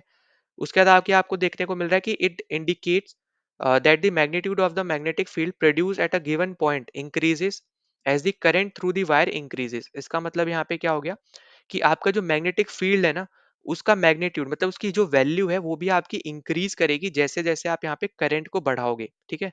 तो ये भी आपका एक स्टैटिक पॉइंट है, इसको भी याद रखना, क्योंकि अब यहाँ पे ये भी आपका डायरेक्टली प्रोपोर्शनल हो गया, क्योंकि इलेक्ट्रिक करंट के फ्लो की वजह से आपको मैग्नेटिक इफेक्ट देखने को मिल रहा है। और यही चीज आपको बताई जा रही है कि अगर आप यहाँ पे इलेक्ट्रिक करंट को इंक्रीज करते हो, तो जो मैग्नेटिक इफेक्ट है ना, उसका जो मैग्नीट्यूड रहेगा, या फिर आप बोलो मैग्नेटिक फील्ड जो है आपकी बन रही है, उसका जो मैग्नीट्यूड है, जो उसका न्यूमेरिकल वैल्यू है, वो भी यहाँ पे इंक्रीज करेगा, ठीक है? तो वही चीज आपको यहाँ पे बताई जा रही है। तो इसके आगे हम देखते हैं, आगे आपको जैसे देखने को मिलेगा पिंक वाले में आपको एक तरीके से क्वेश्चन यहाँ पे पूछा हुआ है। तो आपसे आप यहाँ पे पूछा जा रहा है कि what happens to the deflection of the needle if the compass is moved away from the copper wire but the current through the wire remains the same. अब देखो यहाँ पे क्या बोला जा रहा है, अभी तक हमने जो ऊपर डिस्कस किया कि आपके पास एक करंट कैरिंग वायर था, आपने उसके पास कंपास रखा, तो हमें देखने को मिला कि जितना ज्यादा आपने करंट दोगे, उतना ही ज़्यादा वो जो आपकी वायर है वो यहाँ पे डिफ्लेक्शन शो करेगी, ठीक है? ये अभी तक हम ऊपर पढ़ के आ रहे थे। अब यहाँ पे आपसे बोल रहा है कि अगर मान लो आप उस वायर के बगल में रखने की जगह कंपास बहुत ज़्यादा दूरी पे रख देते हो, ठीक है? फॉर एग्ज़ाम्पल, तो यहाँ पे क्या होगा ये आपसे पूछा जा रहा है। तो याद रखना जैसे हमने ऊपर डिस्कस किया है कि जितना ज़्यादा करंट है, ठीक है? उतना ही आपका मैग्नेटिक इफेक्ट प्रोड्यूस होगा। मैग्नेटिक इफेक्ट प्रोड्यूस होने की वजह से ही आपका उतना ही ज़्यादा वो जो वायर आपका जो कंपास की निडल है वो यहाँ पे डिफ्लेक्शन शो कर रही थी। तो अब यहाँ पे क्या हो रहा है, क्योंकि अब आपका जो कंपास है वो दूर रखा गया है, तो उस वहां तक जो मैग्नेटिक इफेक्ट है वो यहाँ पे कम रहेगा, है ना? क्योंकि हमने देखा था इलेक्ट्रिक करंट आपका यहाँ पे सेम दे रखा है, ठीक है, कि अगर आपका इलेक्ट्रिक करंट भी यहाँ पे सेम प्रोड्यूस हो रहा है। अब यहाँ पे जैसे ऊपर मैंने बताया था कि मैग्नेटिक इफेक्ट जो आपका है, मैग्नेटिक जो फील्ड आपकी स्ट्रेंथ है, वो आपके एक सर्टेन लिमिट तक रहती है। अगर आप उसको कंपास को उसके लिमिट से भी बाहर रख दोगे, जितना ज्यादा उस मैग्नेट से दूर दूर रखते जाओगे, तो आपको देखने को मिलेगा कि आपकी जो मैग्नेटिक फील्ड जो आपको देखने को मिल रहा है, मैग्नेटिक जो आपका यहाँ पे कंपास है उसकी जो निडल है वो कम से कम डिफ्लेक्ट करेगी। वही चीज आपको यहाँ पे दे रखी है, क्योंकि उसके पास उतनी फील्ड मतलब मैग्नेटिक इफेक्ट वहां तक पहुंच नहीं रहा है, क्योंकि उसका जो स्ट्रेंथ है ना वो एक सर्टेन लिमिट तक ही था। जितना ज्यादा आप पास रखोगे कंपास को उतना ज्यादा आपको डिफ्लेक्शन देखने को मिलेगा। जैसे जैसे आप दूर लेके जाओगे निडल मतलब यहाँ पे कंपास को, तो उसमें जो निडल है उसमें कम से कम आपको यहाँ पे डिफ्लेक्शन देखने को मिलेगा। बस यही चीज आपको यहाँ पे बताई जानी है, ठीक है? फिर आगे आप देखो, आगे आपको दे रखा है कि thus the magnetic field produce by the given current in a conductor decreases as the distance from it increases. देखो वही चीज है जो आपको मैंने बताया, जितना दूर रखते जाओगे आपका उतना ही कम यहाँ पे होता जाएगा आपका, ठीक है? तो वही सेम चीज आपको बतानी है कि यहाँ पे बेसिकली वही मैं आपको यहाँ पे बताया था। अब उसके बाद आपको यहाँ पे वही चीज आपको देखने को मिली कि जो आपका कंसेंट्रिक सर्कल्स आपके जो फॉर्म हो रहे थे उस समय यहाँ पे यही चीज पता चल रही है कि आपका कंडक्टर के शेप के ऊपर आपके यहाँ पे डिपेंड करती है, ठीक है? जो यहाँ पे किस टाइप का पैटर्न बनेगा वो आपका शेप के ऊपर डिपेंड करता है कंडक्टर के, तो वही हमने यहाँ पे अभी देखा, ठीक है? तो यही चीज आपको आगे बता रहा है कि concentric circle representing the magnetic field around a current carrying straight wire become larger and larger as we move away from it, ठीक है? तो यहाँ पे इसका मतलब क्या हुआ कि जैसे आपका यहाँ पे ये आपको देखने को मिल रहा है ना, ये रखा हुआ है, मतलब ये जो वायर है आपका स्ट्रेट वायर, ठीक है? अब जैसे जैसे आप दूर जा रहे हो तो वैसे वैसे आपका यहाँ पे जो कंसेंट्रिक सर्कल है वो आपका बड़ा होता जाएगा। अब इसके भी बाहर बनाना चाहोगे तो इस तरीके से आप यहाँ पे देखोगे कि एक और सर्कल आपका कुछ इस तरीके से बनेगा इस पर्टिकुलर एरिया के अंदर, ठीक है? तो इस तरीके से आपको यही सेम चीज आपको बार बार बताई जा रही है, तो यही पॉइंट आपको यहाँ पे याद रख लेना है। नाउ हम यहाँ पे देखते हैं राइट हैंड थंब रूल। अब देखो यहाँ पे जो आपके कुछ रूल्स है ना वो बहुत ज्यादा इंपॉर्टेंट है इस पर्टिकुलर चैप्टर के रिगार्डिंग भी अगर हम यहाँ पे बात करें, तो इसमें सबसे पहले तो आपको ना ये डायग्राम के थ्रू आपको थोड़ा आइडिया लग जाएगा। यहाँ पे आप देखोगे तो ना आपको जो इम्पोर्टेंट, क्योंकि इसका नाम ही अगर आपको देखोगे तो आपको देखने को मिलेगा कि राइट हैंड थंब रूल है, मतलब आपका यहाँ पे राइट हैंड यूज हो रहा है और उसमें आपका जो है थंब है ना ये आपका इंपॉर्टेंट है, ठीक है? और आपकी जो चार उंगलियां हैं वो भी एक साथ में इंपॉर्टेंट है, अलग अलग नहीं है, एक साथ में यूज होंगी। अब कैसे यूज होंगे वो मैं आपको यहाँ पे बता रहा हूँ। देखो जैसे मान लो आपको यहाँ पे कोई एक सर्किट दे दिया जाता है, ठीक है? अब आपको बोला जाता है कि ये जो आपको डायरेक्शन है, फॉर एग्जांपल आपको मान लो इस तरीके का कुछ कुछ भी सर्किट है, ठीक है? मैं यहाँ पे कंप्लीट सर्किट नहीं बना रहा हूँ, कोई भी सर्किट मैंने बोला। फिर मैं आपसे बोलता हूँ कि यहाँ पे ये जो डायरेक्शन है ये आपके करंट की डायरेक्शन है, ठीक है? अब ये जो थंब है ना ये आपको करंट की डायरेक्शन बताता है, ठीक है? तो यहाँ पे जो आपको थंब देखने को मिलेगा ये आपको उस डायरेक्शन में रखना है जिस डायरेक्शन में आपका करंट फ्लो हो रहा होगा। अब जैसे ना आपका यहाँ पे जो आई है ये मैंने ऊपर की तरफ रखा है, तो आपका जो थंब भी रहेगा ना वो आपका ऊपर की तरफ रहेगा, ठीक है? और आपका हाथ एकदम स्ट्रेट रहेगा पहले, ठीक है?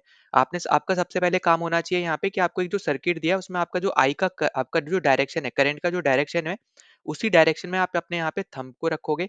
फिर आपको यहाँ पे जो जब आपने थंब को उस डायरेक्शन में रख लिया, उसके बाद आपको क्या करना है, जो आपके यहाँ पे ये 4 उँगलियाँ हैं ना, इसको अपने हथेली की तरफ फ़ोल्ड करना है, ठीक है? मतलब यहाँ पे जो आपका पाम है, उसकी तरफ फ़ोल्ड करना है, तो जिस डायरेक्शन में ये फ़ोल्ड करेंगी, वो आपका डायरेक्शन बताएगा यहाँ पे मैग्नेटिक फ़ील्ड का, ठीक है? तो इसलिए मैंने आपको बोला था कि ये सब के सब इम्पोर्टेंट है, तो 4 उँगलियाँ जो है एक साथ में इम्पोर्टेंट रहेंगी, ठीक है? तो यहाँ पे वापस बता दे रहा हूँ। आपका यहाँ पे सबसे पहला काम होगा यहाँ पे करंट की डायरेक्शन निकालना। जैसे ही आपको करंट की डायरेक्शन पता चलेगी, आपको थंब जो है, क्योंकि वो आपका करंट की डायरेक्शन बताता है, तो आपको थंब उसी डायरेक्शन में लगाना है, ठीक है? अब उसको लगाने के बाद आपकी ये जो 4 उँगलियाँ हैं, उनको अपनी हथेली की तरफ फ़ोल्ड करना है, ठीक है? तो उसके थ्रू आपको ये पता चलेगा कि आपकी जो मैग्नेटिक फ़ील्ड की जो डायरेक्शन है वो क्या है, ठीक है? किस तरफ आपकी मैग्नेटिक की फ़ील्ड फ्लो हो रही है। एक तो ये पॉइंट हो गया। दूसरा आप यहाँ पे इस तरीके से भी देख सकते हो कि मान लो आपको यहाँ पे मैग्नेटिक फील्ड की यहाँ पे आपको दे दी गई कि यहाँ पे क्या डायरेक्शन में वो फ्लो हो रही है, ठीक है? तो आपको अपने ये जो 4 उँगली है उस डायरेक्शन में लगा लेनी है और फिर उसके बाद आप यहाँ पे करंट की डायरेक्शन में आपको ऑटोमैटिकली यहाँ पे पता चल जाएगी, ठीक है? पर ज़्यादातर आपको जो यहाँ से पूछा जाता है, वो आपको, क्योंकि ये मैग्नेटिक फील्ड की डायरेक्शन बताने के लिए यहाँ पे ये रूल यूज होता है। तो आपका जो करंट है, ठीक है, करंट की डायरेक्शन में बस आपको थंब लगाना है, चाहे ऊपर है, लेफ्ट है, राइट है, डाउन है, जो भी आपको डायरेक्शन दी गई हो वो आपको यहाँ पे लगानी है। और उसके बाद फिर अपने ये जो 4 उँगली हैं, इन सबको आपको हथेली की तरफ, ठीक है, पाम की तरफ यहाँ पे मोड़ना है।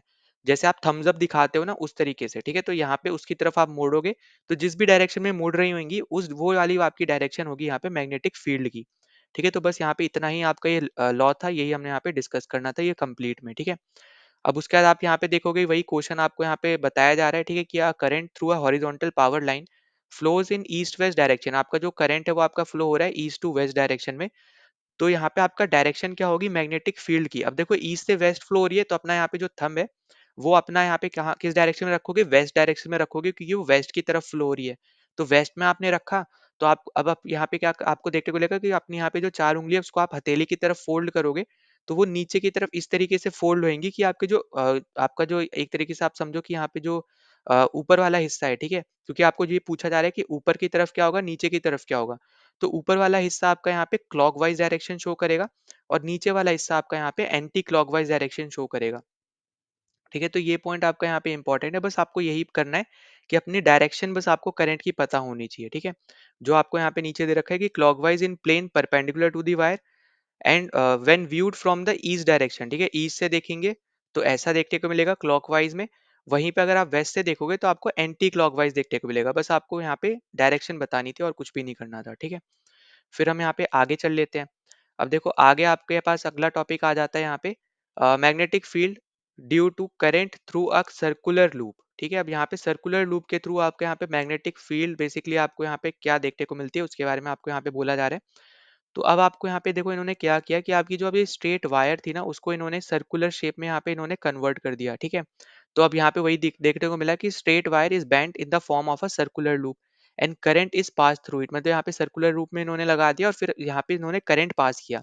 तो यहाँ पे आपको देखने को मिलेगा कि कंसेंट्रिक सर्कल बनेंगे, मतलब एक के अंदर एक सर्कल आपको यहाँ पे बनता हुआ नजर आएगा, ठीक है? पहली बात।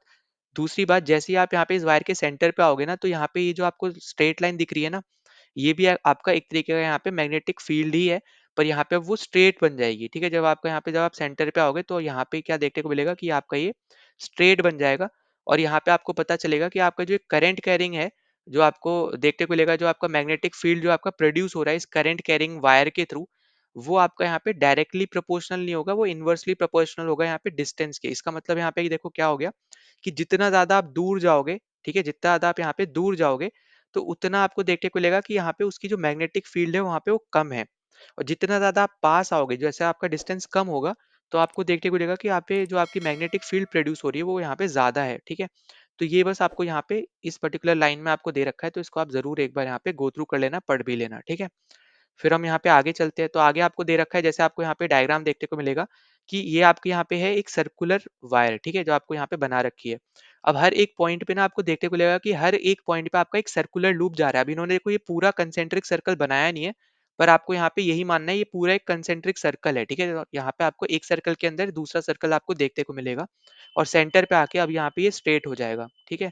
तो यही चीज आपको यहाँ पे बताई जा रही है कि जैसे जैसे आप यहाँ पे सेंटर की तरफ आओगे ना, तो आपका ये जो सर्कल है, जो आपका कंसेंट्रिक सर्कल है, वो बड़े से बड़ा होता जाएगा और सेंटर पे आके वो एकदम यहाँ पे स्ट्रेट लाइन फॉलो कर लेगा, ठीक है? तो वो आपको यहाँ पे इन दोनों जगह पे आपको देखने को मिलेगा, ठीक? अब उसके बाद आपका यहाँ पे राइट हैंड रूल हम आगे डिस्कस करेंगे, तो वो अभी हम यहाँ पे छोड़ रहे हैं, ठीक है? हम यहाँ पे मैं आपको right hand left hand rule सब आपको बता दूंगा, तो वहाँ पे आपको इजिली समझ में आ जाएगा, ठीक है, कि वो क्या बताता है। फिर हम यहाँ पे आगे चल लेते हैं।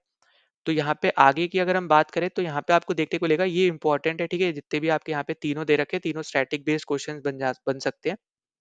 अब जैसे पहला आपको दे रहा है कि जो आपका यहाँ पे मैग्नेटिक फील्ड प्रोड्यूस होगा करंट कैरिंग वायर की वजह से, वो बेसिकली आपका डिपेंड करता है यहाँ पे करंट के ऊपर। जैसे अभी हमने ऊपर भी देखा था कि जितना ज्यादा आप करंट आपका पास होगा उतना ही आपका स्ट्रॉन्ग आप बोल सकते हो मैग्नेटिक इफेक्ट आपको देखने को मिलेगा। इसलिए हमने बोला था कि इलेक्ट्रिसिटी आपकी जो है वो रिलेट करती है मैग्नेटिज्म से भी, ठीक है? तो यहाँ पे ये पॉइंट तो हमने ऊपर डिस्कस किया, ये हमें पता है। फिर दूसरा देखो आपसे क्या बोल रहा है, येलो में जो मार्क कर रखा है कि if there is a circular coil having n turn, ठीक है? यहाँ पे कोई भी एक कॉइल है, अगर उस कॉइल में एन नंबर ऑफ टर्न है, तो जो यहाँ पे मैग्नेटिक फील्ड भी प्रोड्यूस होगी ना, वो भी एन टाइम्स रहेगी। तो यहाँ पे ये याद रखना कि टर्न्स के ऊपर भी आपका यहाँ पे ये डिपेंड करता है, ठीक है? नंबर ऑफ टर्न्स के ऊपर भी यहाँ पे क्या करता है, ये डिपेंड करता है, तो ये भी पॉइंट आपको यहाँ पे याद रखना है। ये भी एक इम्पोर्टेंट पॉइंट है कि सिंगल टर्न में आपकी कम यहाँ पे मैग्नेटिक फील्ड आप बोल सकते हो यहाँ पे प्रोड्यूस होगी। वहीं पे अगर नंबर ऑफ टर्न ज़्यादा होंगे, तो वहाँ पे आपकी जो फील्ड प्रोड्यूस होगी, वो भी यहाँ पे ज़्यादा होगी, ठीक है? तो ये पॉइंट आपका यहाँ पे इंपॉर्टेंट है, इसको भी यहाँ पे स्टार मार्क कर लेना, ठीक है? फिर तीसरा पॉइंट आपको यहाँ पे दे रखा है कि दिस इज बिकॉज, मतलब क्यों होता है ऐसा, जो आपको एन नंबर ऑफ टाइम्स हो जाता है, ये क्यों होता है, ये अब आपको बताया जा रहा है कि this is because the current in each circular turn has the same direction, ठीक है? एक ही डायरेक्शन में आपका करंट फ्लो हो रहा है। जो भी आपके टर्न, आपके जो कॉइल की टर्न्स आपको कितनी भी देखने को मिल जाए, पर आपका जो डायरेक्शन है करंट का, वो आपका हमेशा एक डायरेक्शन में है।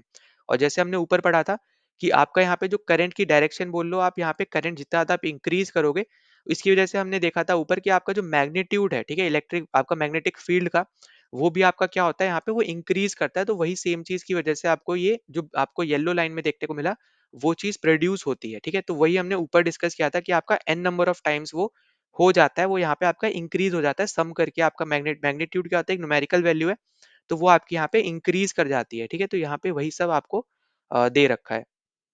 नाउ अगला टॉपिक आपको यहाँ पे जो दे रखा है, वो आपको दिया है यहाँ पे कि magnetic field due to current in a solenoid, ठीक है? अब सबसे पहली चीज यहाँ पे कि सोलेनॉइड होता क्या है, तो आपको यहाँ पे इसकी डेफिनेशन भी यहाँ पे दे रखी है, आप पढ़ सकते हो कि a coil of many circular turns, ठीक है? यहाँ पे वो कॉइल जिसके बहुत ज्यादा आप यहाँ पे सर्कुलर टर्न्स कर देते हो, और वो भी आपको आगे दे रखा है यहाँ पे turns of insulated copper wire, ठीक है? Wrapped closely in the shape of a cylinder, मतलब सिलेंडर की शेप में आप उसको यहाँ पे बना देते हो, यहाँ पे उसकी शेप कर देते हो सिलेंडर की शेप में। तो उस पर्टिकुलर चीज को हम लोग यहाँ पे बोलते हैं सोलेनॉइड, जो आपको यहाँ पे भी देखने को मिल जाएगा। ये आपको जो देखने को मिल रहा है ना, ये आपका है सोलेनॉइड। तो यहाँ पे क्या किया इन्होंने, नंबर ऑफ टर्न्स आपको एक तरीके से आप बोल सकते हो यहाँ पे कि सर्कुलर टर्न्स यहाँ पे करे, और इस तरीके से हमने यहाँ पे टर्न करे कि हमें यहाँ पे एक सिलेंड्रिकल शेप हमें मिल गई। तो उस पर्टिकुलर ऑब्जेक्ट को हम यहाँ पे बोलते हैं यहाँ पे सोलेनॉइड, ठीक है? फिर आपको आगे दे रखा है यहाँ पे the pattern of a magnetic field lines around a current carrying solenoid is shown in figure 13.1, मतलब यहाँ पे ये वाली जो फिगर है, इसी फिगर में आपको बता रखा है कि किस तरीके की आपके यहाँ पे मैग्नेटिक फील्ड बनेगी। अब देखो ये वही तरीके का आपका मैग्नेटिक फील्ड बनेगा जो हमने ऊपर डिस्कस किया था, ठीक है? कि बाहर की तरफ आपका थोड़ा सर्कुलर टाइप, और अंदर की तरफ अगर अगर आप देखोगे तो यहाँ पे एकदम पैरेलल स्ट्रेट लाइंस। तो ये हम यहाँ पे ऊपर भी डिस्कस कर चुके हैं। फिर आगे आप आते हो तो आगे आपको देखने को मिलेगा, वही देखो, वही सेम चीज लिखी है कि compare the pattern of the field with the magnetic field around a bar magnet. तो यहाँ पे क्या वो सेम है? तो यहाँ पे ऑब्वियसली आंसर है यहाँ पे कि वो सेम है, जैसा आपको यहाँ पे डायग्राम में भी दिख रहा है, हमने ऊपर भी यहाँ पे डिस्कस किया, वही सेम चीज आपको यहाँ पे दी गई है। अब यहाँ पे क्योंकि बार मैग्नेट की तरह, अब यहाँ पे ये एक मैग्नेट की तरह फॉर्म यहाँ पे हो रहा है, और यहाँ पे बिहेव भी एक मैग्नेट की तरह कर रहा है, तो ऑब्वियस सी बात है इसके पास एक साउथ पोल भी होगा और एक नॉर्थ पोल भी होगा। तो वो भी आपको यहाँ पे याद रख लेना है, ठीक है?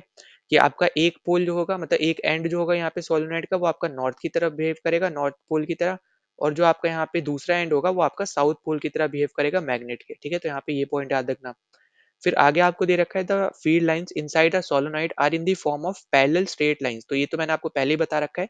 और क्योंकि आपका ये बार मैग्नेट पे जैसा आपकी फील्ड लाइंस बन रही थी, जो हमने ऊपर भी डिस्कस किया था, तो एक तरीके की आपकी वही तरीके का आपका फील्ड लाइंस यहाँ पे भी बन रही है। तो आपको मैंने बताया था कि अगर इनसाइड बोला जाए तो हमेशा याद रखना पैरेलल स्ट्रेट लाइंस में फ्लो करती हैं आपकी जो फील्ड लाइंस होती है, और बाहर की तरफ थोड़ा सर्कुलर शेप में, ठीक है? दूसरा पॉइंट हमें यहाँ पे जैसे पता होना चाहिए कि नॉर्थ से साउथ की तरफ आपकी मैग्नेटिक फील्ड लाइंस जाती है बाहर की तरफ। अगर इनसाइड बोला जाएगा तो साउथ से नॉर्थ की तरफ जाती है। ये दोनों चीज मैं आपको यहाँ पे पहले बता चुका हूँ।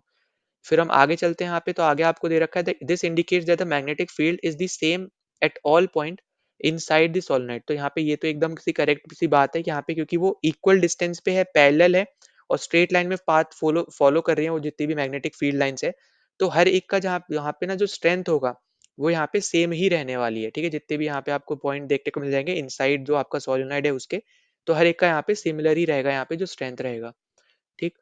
तो इससे हमें यहाँ पे ये पता चलता है कि यहाँ पे जो मैग्नेटिक फील्ड लाइंस है वो आपके यहाँ पे क्या है, यूनिफॉर्म है। तो यहाँ पे ये पॉइंट याद रख लेना कि आपका ये पूछा जा सकता है कि किस तरीके की मैग्नेटिक फील्ड लाइंस आपको सोलेनोइड के अंदर देखने को मिलती है, इरेगुलर, रेगुलर करके, या फिर यूनिफॉर्म, नॉन यूनिफॉर्म, ऐसे करके कुछ भी पूछ लेगा।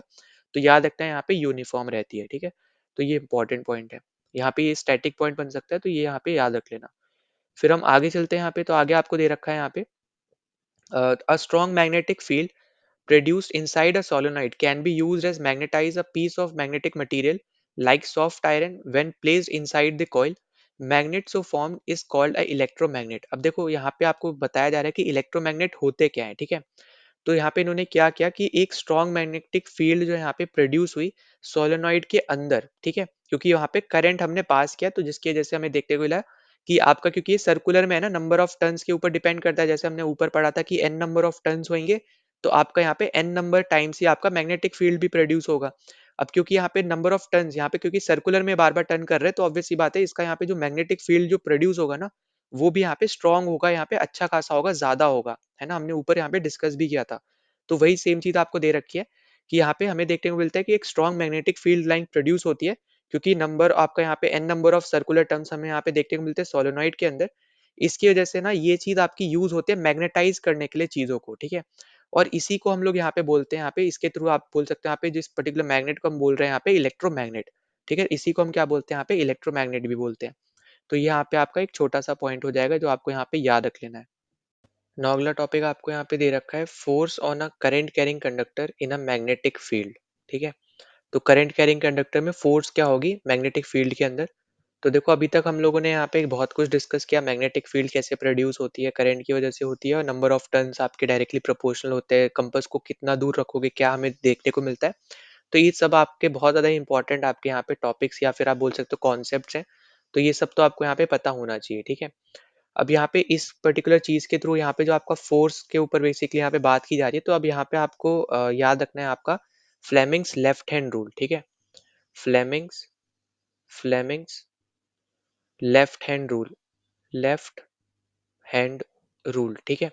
तो आपका ये जो फोर्स की डायरेक्शन है ना बेसिकली, ठीक है, पहले तो यहाँ पे हम फोर्स के बारे में पढ़ेंगे, पर जो आपका फ्लेमिंग्स लेफ्ट हैंड रूल है ये भी आपका फोर्स से ही रिलेटेड है। बस यहाँ पे क्या बताता है, ये आपको बताता है फोर्स की डायरेक्शन, ठीक है। फोर्स की यहाँ पे क्या डायरेक्शन है ये आपको यहाँ पे बताता है कौन सा रूल है, ये आपको बताता है फ्लेमिंग्स लेफ्ट हैंड रूल। तो ये भी आपका इसलिए यहाँ पे इंपॉर्टेंट हो जाता है, तो इसको तो बिल्कुल भी आपको यहाँ पे भूलना नहीं है।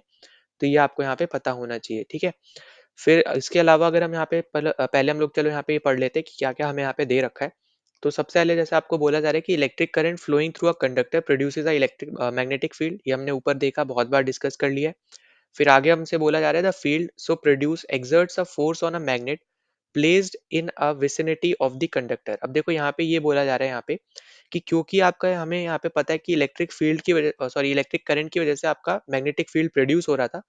तो यहाँ पे हमें देखने को मिलता है कि जो आपका ये फील्ड है ना, ये भी एक तरीके का फोर्स यहाँ पे देता है मैग्नेट की तरफ, ठीक है। मतलब यहाँ पे फोर्स डालता है मैग्नेट की तरफ जो आपका फील्ड है वो, ठीक है। तो यही सेम चीज आपको देखने को मिलेगी कि आपका मैग्नेट भी करता है, और वही सेम चीज आपको देखने को मिलेगी यहाँ पे आपका मार्क भी कर रखा है कि आपका जो मैग्नेट है ये भी आपका इक्वल एंड अपोजिट फोर्स यहाँ पे लगाता है करंट कैरिंग कंडक्टर पे, ठीक है। तो यहाँ पे याद रखना कि आपको ना दोनों तरफ से फोर्स लगाते हुए यहाँ पे चीजें दिखाई दे रही हैं, ठीक है। तो आपको यहाँ पे जो फोर्स का टॉपिक था वो आपका यहाँ पे ये वाला था जो आपको यहाँ पे बताया जा रहा है कि पहला तो हमें यहाँ पे ये पता चला कि करंट कैरिंग कंडक्टर की वजह से आपका यहाँ पे मैग्नेटिक फील्ड प्रोड्यूस होता है, जो आपका इलेक्ट्रिक करंट उसमें फ्लो होता है उसकी वजह से। फिर हमने देखा यहाँ पे कि जो आपकी फील्ड है ये आपका फोर्स लगाता है आपके मैग्नेट के ऊपर, और इसी की वजह से आपका यहाँ पे देखने को मिलेगा कि इक्वल एंड अपोजिट फोर्स आपका मैग्नेट भी लगाएगा उसके ऊपर, ठीक है। तो ये पॉइंट आपका रहेगा यहाँ पे इंपॉर्टेंट। इसके अलावा देखोगे आप तो यहाँ पे ये जो आपका एक्सपेरिमेंट वगैरह कर रखे हैं, तो इसमें हमें यहाँ पे डिफ्लेक्शन हमें या फिर आप बोल सकते हो डिस्प्लेसमेंट हमें यहाँ पे देखने को मिलती है इस पर्टिकुलर चीज में, जिससे हमें यहाँ पे ये पता चलता है कि यहाँ पे फोर्स लगाया जा रहा है मैग्नेट के द्वारा, ठीक है। हमें यहाँ पे डिस्प्लेसमेंट आप बोल सकते हो यहाँ पे हमें देखने को मिलती है, जिसकी वजह से हम ये बोल सकते हैं कि आपका यहाँ पे जो मैग्नेट है ये आपका फोर्स लगा रहा है, ठीक है। तो ये पॉइंट भी आपको यहाँ पे याद रख लेना है, और वो किस पे लगा रहा है, तो करंट कैरिंग कोई भी आपकी जो चीज है उस पे लगा रहा है। जैसे इस केस में आपका एल्यूमिनियम था जो आपका यहाँ पे लगा हुआ है, तो इस पे क्योंकि वो फोर्स लगा रहा था तो इसलिए आपको ये भी पता होना चाहिए, ठीक है। जो भी आपको ऑब्जेक्ट दिया होगा उसके ऊपर भी वो फोर्स लगाएगा, ठीक है। कौन लगाएगा, आपका यहाँ पे मैग्नेट लगाएगा, ठीक है। तो ये हमने यहाँ पे देखा। अब इसी के थ्रू हमें यहाँ पे क्या पता चल रहा है कि यहाँ पे जो आपका डायरेक्शन है फोर्स का ना, अगर आप करंट का डायरेक्शन चेंज करते हो तो आपका फोर्स का डायरेक्शन भी चेंज हो जाएगा, ठीक है।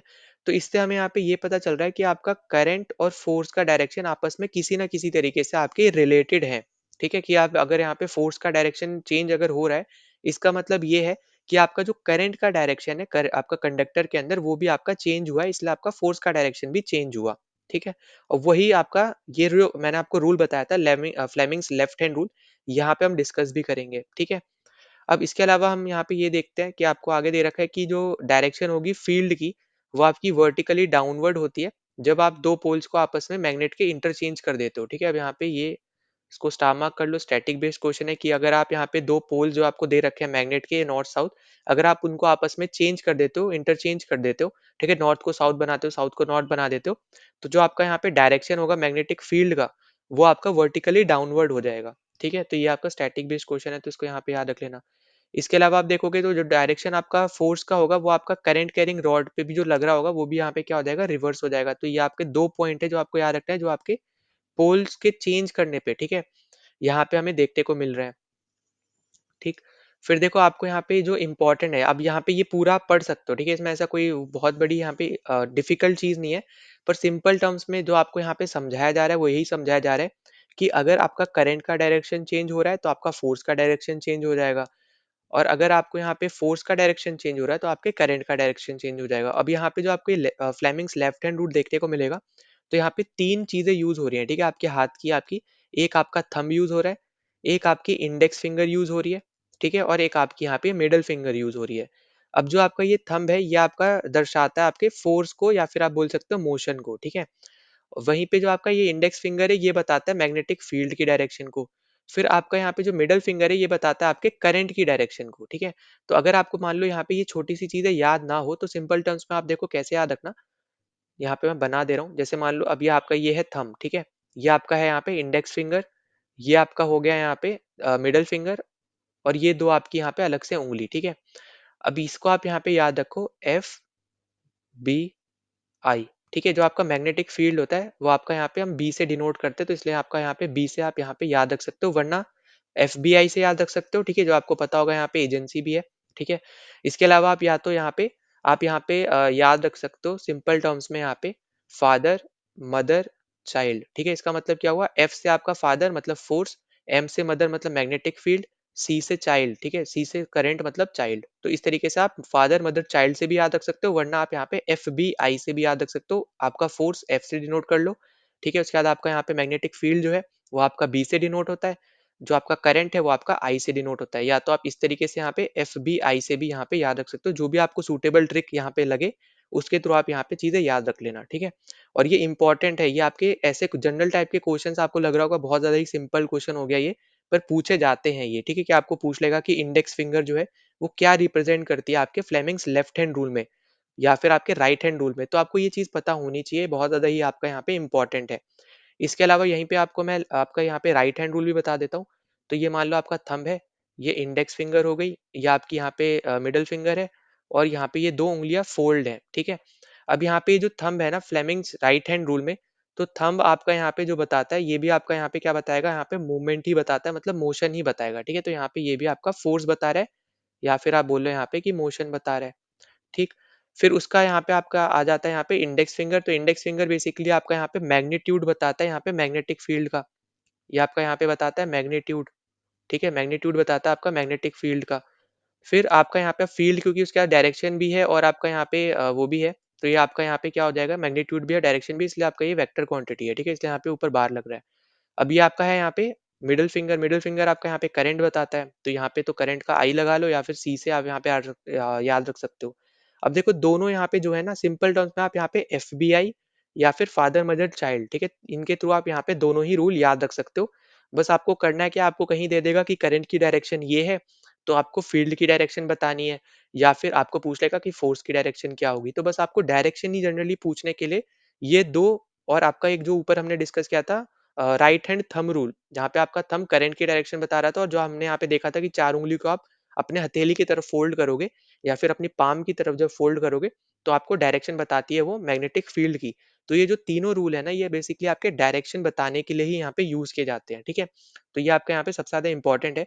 तो जो आपका ये फ्लेमिंग लेफ्ट हैंड रूल है, जिसके यहाँ पे आपको डायग्राम देखने को मिल रहा है, ये आपका बेसिकली यहाँ पे यूज किया जाता है फोर्स की डायरेक्शन बताने के लिए, ठीक है? To tell the direction, to tell the direction, to tell the direction of force, ठीक है? फोर्स की डायरेक्शन बताने के लिए हम लोग यहाँ पे जनरली इसको यूज करते हैं, लेफ्ट हैंड रूल को। वहीं पे आपका जो राइट हैंड रूल है, यहाँ पे मैं लिख भी दे रहा हूँ, जो यहाँ पे आपका राइट हैंड रूल है, ठीक है? राइट हैंड रूल बेसिकली आपका यहाँ पे यूज होता है करंट की डायरेक्शन बताने के लिए, ठीक है?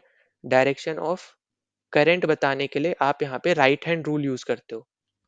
तो ये दोनों आपके यहाँ पे बहुत ही ज़्यादा इम्पोर्टेंट है और कौन-सा क्या बताने के लिए यूज़ होता है, तो ये भी आपको यहाँ पे पता होना चाहिए। आपसे कभी भी किसी में भी एग्ज़ाम में पूछा जा सकता है। नाउ अगले टॉपिक पे चलते हैं, तो अगला टॉपिक आपको देखने को मिलेगा यहाँ पे मैग्नेटिज़्म इन मेडिसिन। तो देखो यहाँ पे जैसे हमने यहाँ पे पहले भी देख रखा है कि आपके यहाँ पे करंट की वज़ह से आपका मैग्नेटिक फ़ील्ड जो प्रोड्यूस होता है, तो यहाँ पे इसका मतलब ये है बेसिकली एक तरीके से कि जो छोटे से छोटा या फिर आप बोल लो वीक से वीक जो आयन होगा ना, वो भी बेसिकली आपका यहाँ पे क्रिएट कर सकता है मैग्नेटिक फील्ड, ठीक है? और इसका एग्जांपल आप अपने बॉडी में, ठीक है? ह्यूमन बॉडी में भी हम लोग यहाँ पे देखते हैं। जैसे आपका यहाँ पे एग्जांपल हो जाता है even weak ion currents that travel along the nerve cell, ठीक है? जो नर्व सेल के अराउंड आपके यहाँ पे आप बोल सकते हो यहाँ पे जो आयन करंट जो आपके यहाँ पे निकलते हैं, जो ट्रैवल करते हैं, वो भी यहाँ पे हमारी बॉडी के अंदर मैग्नेटिक फील्ड प्रोड्यूस करते हैं, ठीक? अब ये पॉइंट आपको यहाँ पे याद रख लेना है। तो which when we touch something a nerves carry an electric impulse to the muscle we need to use. अब इसका मतलब यहाँ पे ये है, आपने जैसे पिछले जो आपकी 9th क्लास थी, उसमें हमने यहाँ पे बायोलॉजी में वगैरह हमने यहाँ पे ये सब पढ़ रखा था। तो यहाँ पे वही चीज़ को ना यहाँ पे बताया भी जा रहा है कि जब हम कुछ भी चीज़ ना ऐसे छूते हैं, जैसे मान लो हमने कोई गर्म चीज़ भी अगर छुई है, तो छुई जैसे हमने छुई है, हमें यहाँ पे पता चल जाता है कि ये गर्म है और एकदम से हम जैसे हाथ हटा लेते हैं ना, तो वही बेसिकली आपका नर्व सेल का काम हो रहा है कि यहाँ पे ना जैसे आप कोई गर्म चीज़ या कोई भी ऐसी चीज़ छू रहे हो, जिससे आपको लग रहा है कि आपके लिए वो सही नहीं है या फिर मान लो कुछ भी है, ठीक है? तो उस केस में क्या होता है कि आपके जो नर्व्स है ना, वो बेसिकली आपका इलेक्ट्रिक इम्पल्स लेके जाते हैं ब्रेन तक, क्योंकि वो आपके यहाँ पे ब्रेन से कनेक्ट होता है, और उसकी वजह से ही हम लोग यहाँ पे फिर ब्रेन सिग्नल करते हैं यहाँ पे हमारी मसल्स को, और मसल्स की हेल्प से फिर हम यहाँ पे वो अपना हाथ जो है वो हटा सकते हैं, ठीक है? तो यहाँ पे आप एक तरीके से आप बोलो कि यहाँ पे वो रिलेटेड है यहाँ पे जो चीज़ें हैं, ठीक है? बॉडी के अंदर। तो हमें यहाँ पे देखने को मिलता है कि ये जो इम्पल्स है ना, ये भी आपका एक टेम्परेरी मैग्नेटिक फील्ड यहाँ पे प्रोड्यूस करती है। और ये जो फील्ड प्रोड्यूस करेंगी वो ऑब्वियस सी बात है यहाँ पे वीक होगी, क्योंकि वीक आयन्स यहाँ पे आपके जा रहे हैं, ट्रैवल कर रहे हैं। पर यहाँ पे जो बात है वो ये है कि वीक से वीक चीज़ भी यहाँ पे आपका मैग्नेटिक फील्ड प्रोड्यूस कर सकती है, ठीक है? टॉपिक हमारा यहाँ पे ये है, ना कि हमारा कि स्ट्रॉन्ग कौन-सी है, वीक कौन-सी है, वो तो हमें यहाँ पे पता ही है, ठीक है? तो ये पॉइंट आपको यहाँ पे याद रखना है। दूसरा पॉइंट याद रखना है आपको यहाँ पे कि जो ऐसे 2 ऑर्गन ह्यूमन बॉडी के अंदर जो मैग्नेटिक फील्ड प्रोड्यूस करते हैं, वो आपका रहेगा यहाँ पे एक हार्ट और एक दूसरा है आपका ब्रेन, ठीक? अब यहाँ पे आपको आगे दे रखा है the magnetic field inside the body forms the basis of obtaining the images of different body parts. अब इसका मतलब यहाँ पे ये हो गया कि मैग्नेटिक फील्ड जो आपकी बॉडी के अंदर है ना, वो एक तरीके से आपका हेल्प करता है यहाँ पे इमेजेस देने के लिए अलग-अलग बॉडी पार्ट्स की। और वो आपका यहाँ पे टेक्नोलॉजी जो यहाँ पे यूज़ होता है, उसको हम लोग बोलते हैं एमआरआई, ठीक है? Magnetic resonance imaging. तो इस तरीके से आपका मैग्नेटिज्म जो होता है यहाँ पे वो मेडिसिन की फील्ड में यहाँ पे यूज़ होता है, ठीक है? बस इतना सा पॉइंट है, बस यहाँ पे एज़ सच यहाँ पे कोई भी डिफ़िकल्ट चीज़ नहीं थी। बस ये पता होना चाहिए कि वीक आयन जो आपके है, करंट जो आपका बॉडी के अंदर फ्लो हो रहा है, उसके थ्रू भी आपकी मैग्नेटिक फील्ड जो है यहाँ पे प्रोड्यूस होती है। क्योंकि वीक है वो, तो यहाँ पे आपकी जो मैग्नेटिक फील्ड भी जो प्रोड्यूस होगी, वो एक तरीके से वीक ही होगी। और कौन से 2 ऑर्गन आपके प्रोड्यूस करते हैं, वो आपका हार्ट और ब्रेन है। ये भी आपका एक इम्पोर्टेंट पॉइंट हो जाएगा, ठीक है? तो ये आपको याद रखना है। फिर अगला आपका यहाँ पे इम्पोर्टेंट टॉपिक आ जाता है, वो है यहाँ पे मोटर, इलेक्ट्रिक मोटर। अब देखो यहाँ पे ना आपको बहुत से आपको दिख रहा होगा कि सब कुछ ही एक तरीके से मार्क कर दिया है, ठीक है? पर यहाँ पे ये जो मार्क मैंने करा है, ये आपको ये बता रहा है बेसिकली यहाँ पे इस पूरे पैराग्राफ में कि ये क्या-क्या चीज़ें आपको यहाँ पे मोटर के अंदर दिखती हैं और किस तरीके से यहाँ पे ये फंक्शन करता है, ठीक है? तो ये बस यहाँ पे इसलिए ये कंप्लीट पैराग्राफ एक तरीके से मार्क हो रखा है, पर आपको यहाँ पे मैं समझा दे रहा हूँ, ठीक है? सबसे पहली चीज़ आपको पता होगा, इलेक्ट्रिक मोटर जो होता है आपका यहाँ पे इलेक्ट्रिकल एनर्जी को मैकेनिकल एनर्जी में कन्वर्ट करने का यहाँ पे वो काम करता है, ठीक है? क्योंकि आप जैसे मान लो आपको फॉर एग्ज़ाम्पल आपने अपने घर में अगर मान लो मोटर लगा रखी होगी यहाँ पे पानी को पंप करने के लिए, ठीक है? यहाँ पे ऊपर आपका टैंक होता है, ऊपर तक आपका पानी चला जाए, जब भी आपके यहाँ पे पानी आता हो, सप्लाई आता हो, तो उसके थ्रू आप यहाँ पे इलेक्ट्रिक मोटर यूज़ करते होगे, या फिर आप ग्राउंड वाटर को अपने टैंक तक पहुँचाने के लिए आप मोटर यूज़ करते होगे। तो उसमें क्या हो रहा है कि जब इलेक्ट्रिसिटी होगी तभी आप वो मोटर यूज़ कर पाओगे। मतलब यहाँ पे वो इलेक्ट्रिसिटी जो है वो यहाँ पे यूज़ कर रहा है, मतलब इलेक्ट्रिकल एनर्जी यूज़ कर रहा है। अब उसके फंक्शंस की वजह से, मतलब जो फंक्शन कर रहा है ना, थोड़ा बहुत हिल रहा होगा, आवाज़ कर रहा होगा, कुछ भी कर रहा होगा, वो उसका यहाँ पे मैकेनिकल एनर्जी है।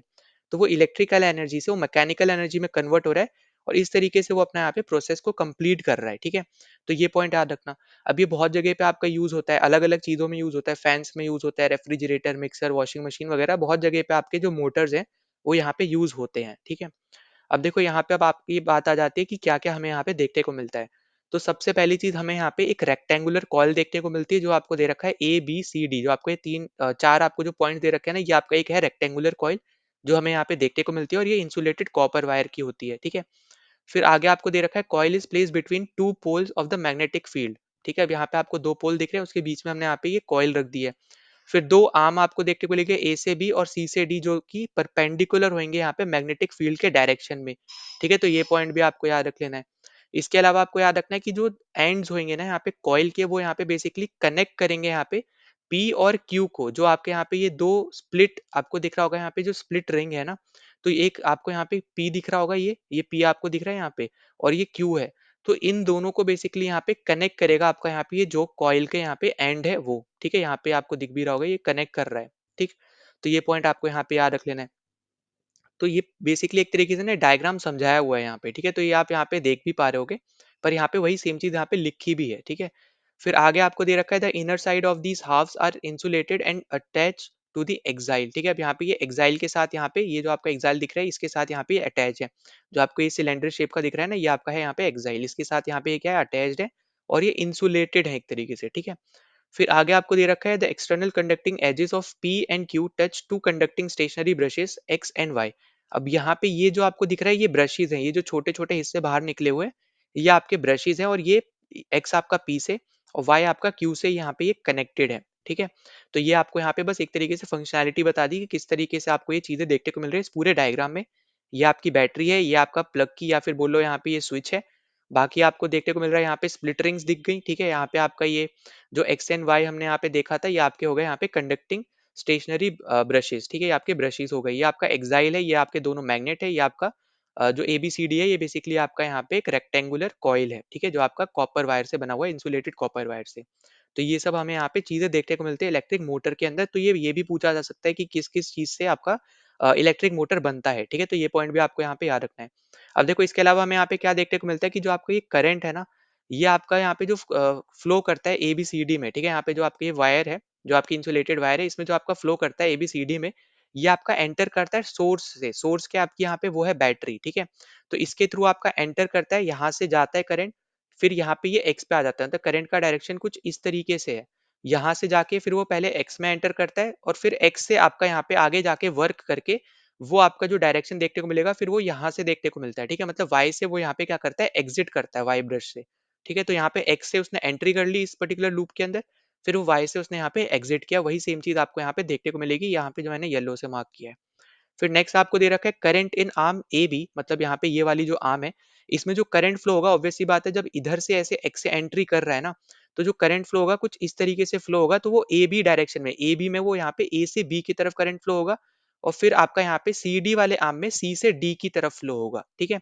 मतलब यहाँ पे अगर आप देखोगे डायरेक्शन में, तो यहाँ पे आपको दिख रहा होगा अपोजिट है, ठीक है? नाम में आप भले आपको लग रहा हो कि यहाँ पे सी से डी तो जा रहा है, मतलब एक लाइन में ही जा रहा है, पर ऐसा नहीं है। आपको यहाँ पे याद रखना है, ऐसा याद रखना है, ए पॉइंट नीचे है, ए से वो बी जा रहा है, तो ये ऊपर की तरफ फ्लो हो रहा है। वहीं पे सी और डी में सी आपका ऊपर की तरफ है, ठीक है? तो यहाँ पे जो करंट का डायरेक्शन है वो बेसिकली यहाँ पे अपोजिट है, यहाँ पे ए बी के आर्म पे जो आपका डायरेक्शन है करंट का, उससे। तो वही सेम चीज यहाँ पे इन्होंने यहाँ पे मेंशन कर रखी है, ठीक है? तो ये पॉइंट आपको यहाँ पे याद रख लेना है। फिर इसके अलावा यहाँ पे फ्लेमिंग्स का लेफ्ट हैंड रूल लगाओगे आप, तो आपको यहाँ पे चीजें पता चलेंगी, आपको फोर्स का डायरेक्शन, करंट का डायरेक्शन वगैरह आपको यहाँ पे जो करंट के डायरेक्शन आपको दे रखी है, तो करंट के डायरेक्शन आपका, फोर्स का डायरेक्शन आपको पता चल जाएगा। जैसे हमने ऊपर भी डिस्कस किया था कि फ्लेमिंग्स लेफ्ट हैंड रूल जो है वो आपको यहाँ पे क्या बताता है, वो आपको फोर्स की डायरेक्शन बताता है कि कौन से डायरेक्शन में आपकी फोर्स जा रही है, ठीक है? और वो आप कैसे बता पाओगे, जब आपको करंट की डायरेक्शन पता होगी, और वही आपको यहाँ पे बता भी रखा है। तो यहाँ पे लेफ्ट हैंड रूल लगाने से हमें करंट की डायरेक्शन क्योंकि पता है, तो फ्लेमिंग लेफ्ट हैंड रूल लगाने से हमें फोर्स की डायरेक्शन मिल गई, ठीक है? तो वही आपको दे रखा है कि force acting on A B pushes it downward, ठीक है? क्योंकि करंट का डायरेक्शन क्या है, यहाँ पे ऊपर की तरफ है। अब अपना आप यहाँ पे लेफ्ट हैंड यूज करो और करंट की डायरेक्शन में अपनी यहाँ पे मिडल फिंगर लगाओ, ठीक है? क्योंकि वो मिडल फिंगर जो है वो यहाँ पे करंट की डायरेक्शन देती है। तो आपको पता चलेगा कि जो आपकी फोर्स लग रही है वो नीचे की तरफ लग रही है, और दूसरे वाले में, सी डी वाले में, जब आप करंट की डायरेक्शन में अपना यहाँ पे मिडल फिंगर को रखोगे, तो आपको जो फोर्स देखने को मिलेगी वो आपकी यहाँ पे ऊपर की तरफ लगती हुई नजर आएगी, ठीक है? तो यही आपको यहाँ पे दे रखा है।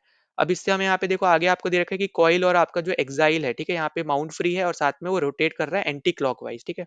तो ये पॉइंट बस आपका यहाँ पे स्टैटिक है, यहाँ पे याद रख लेना।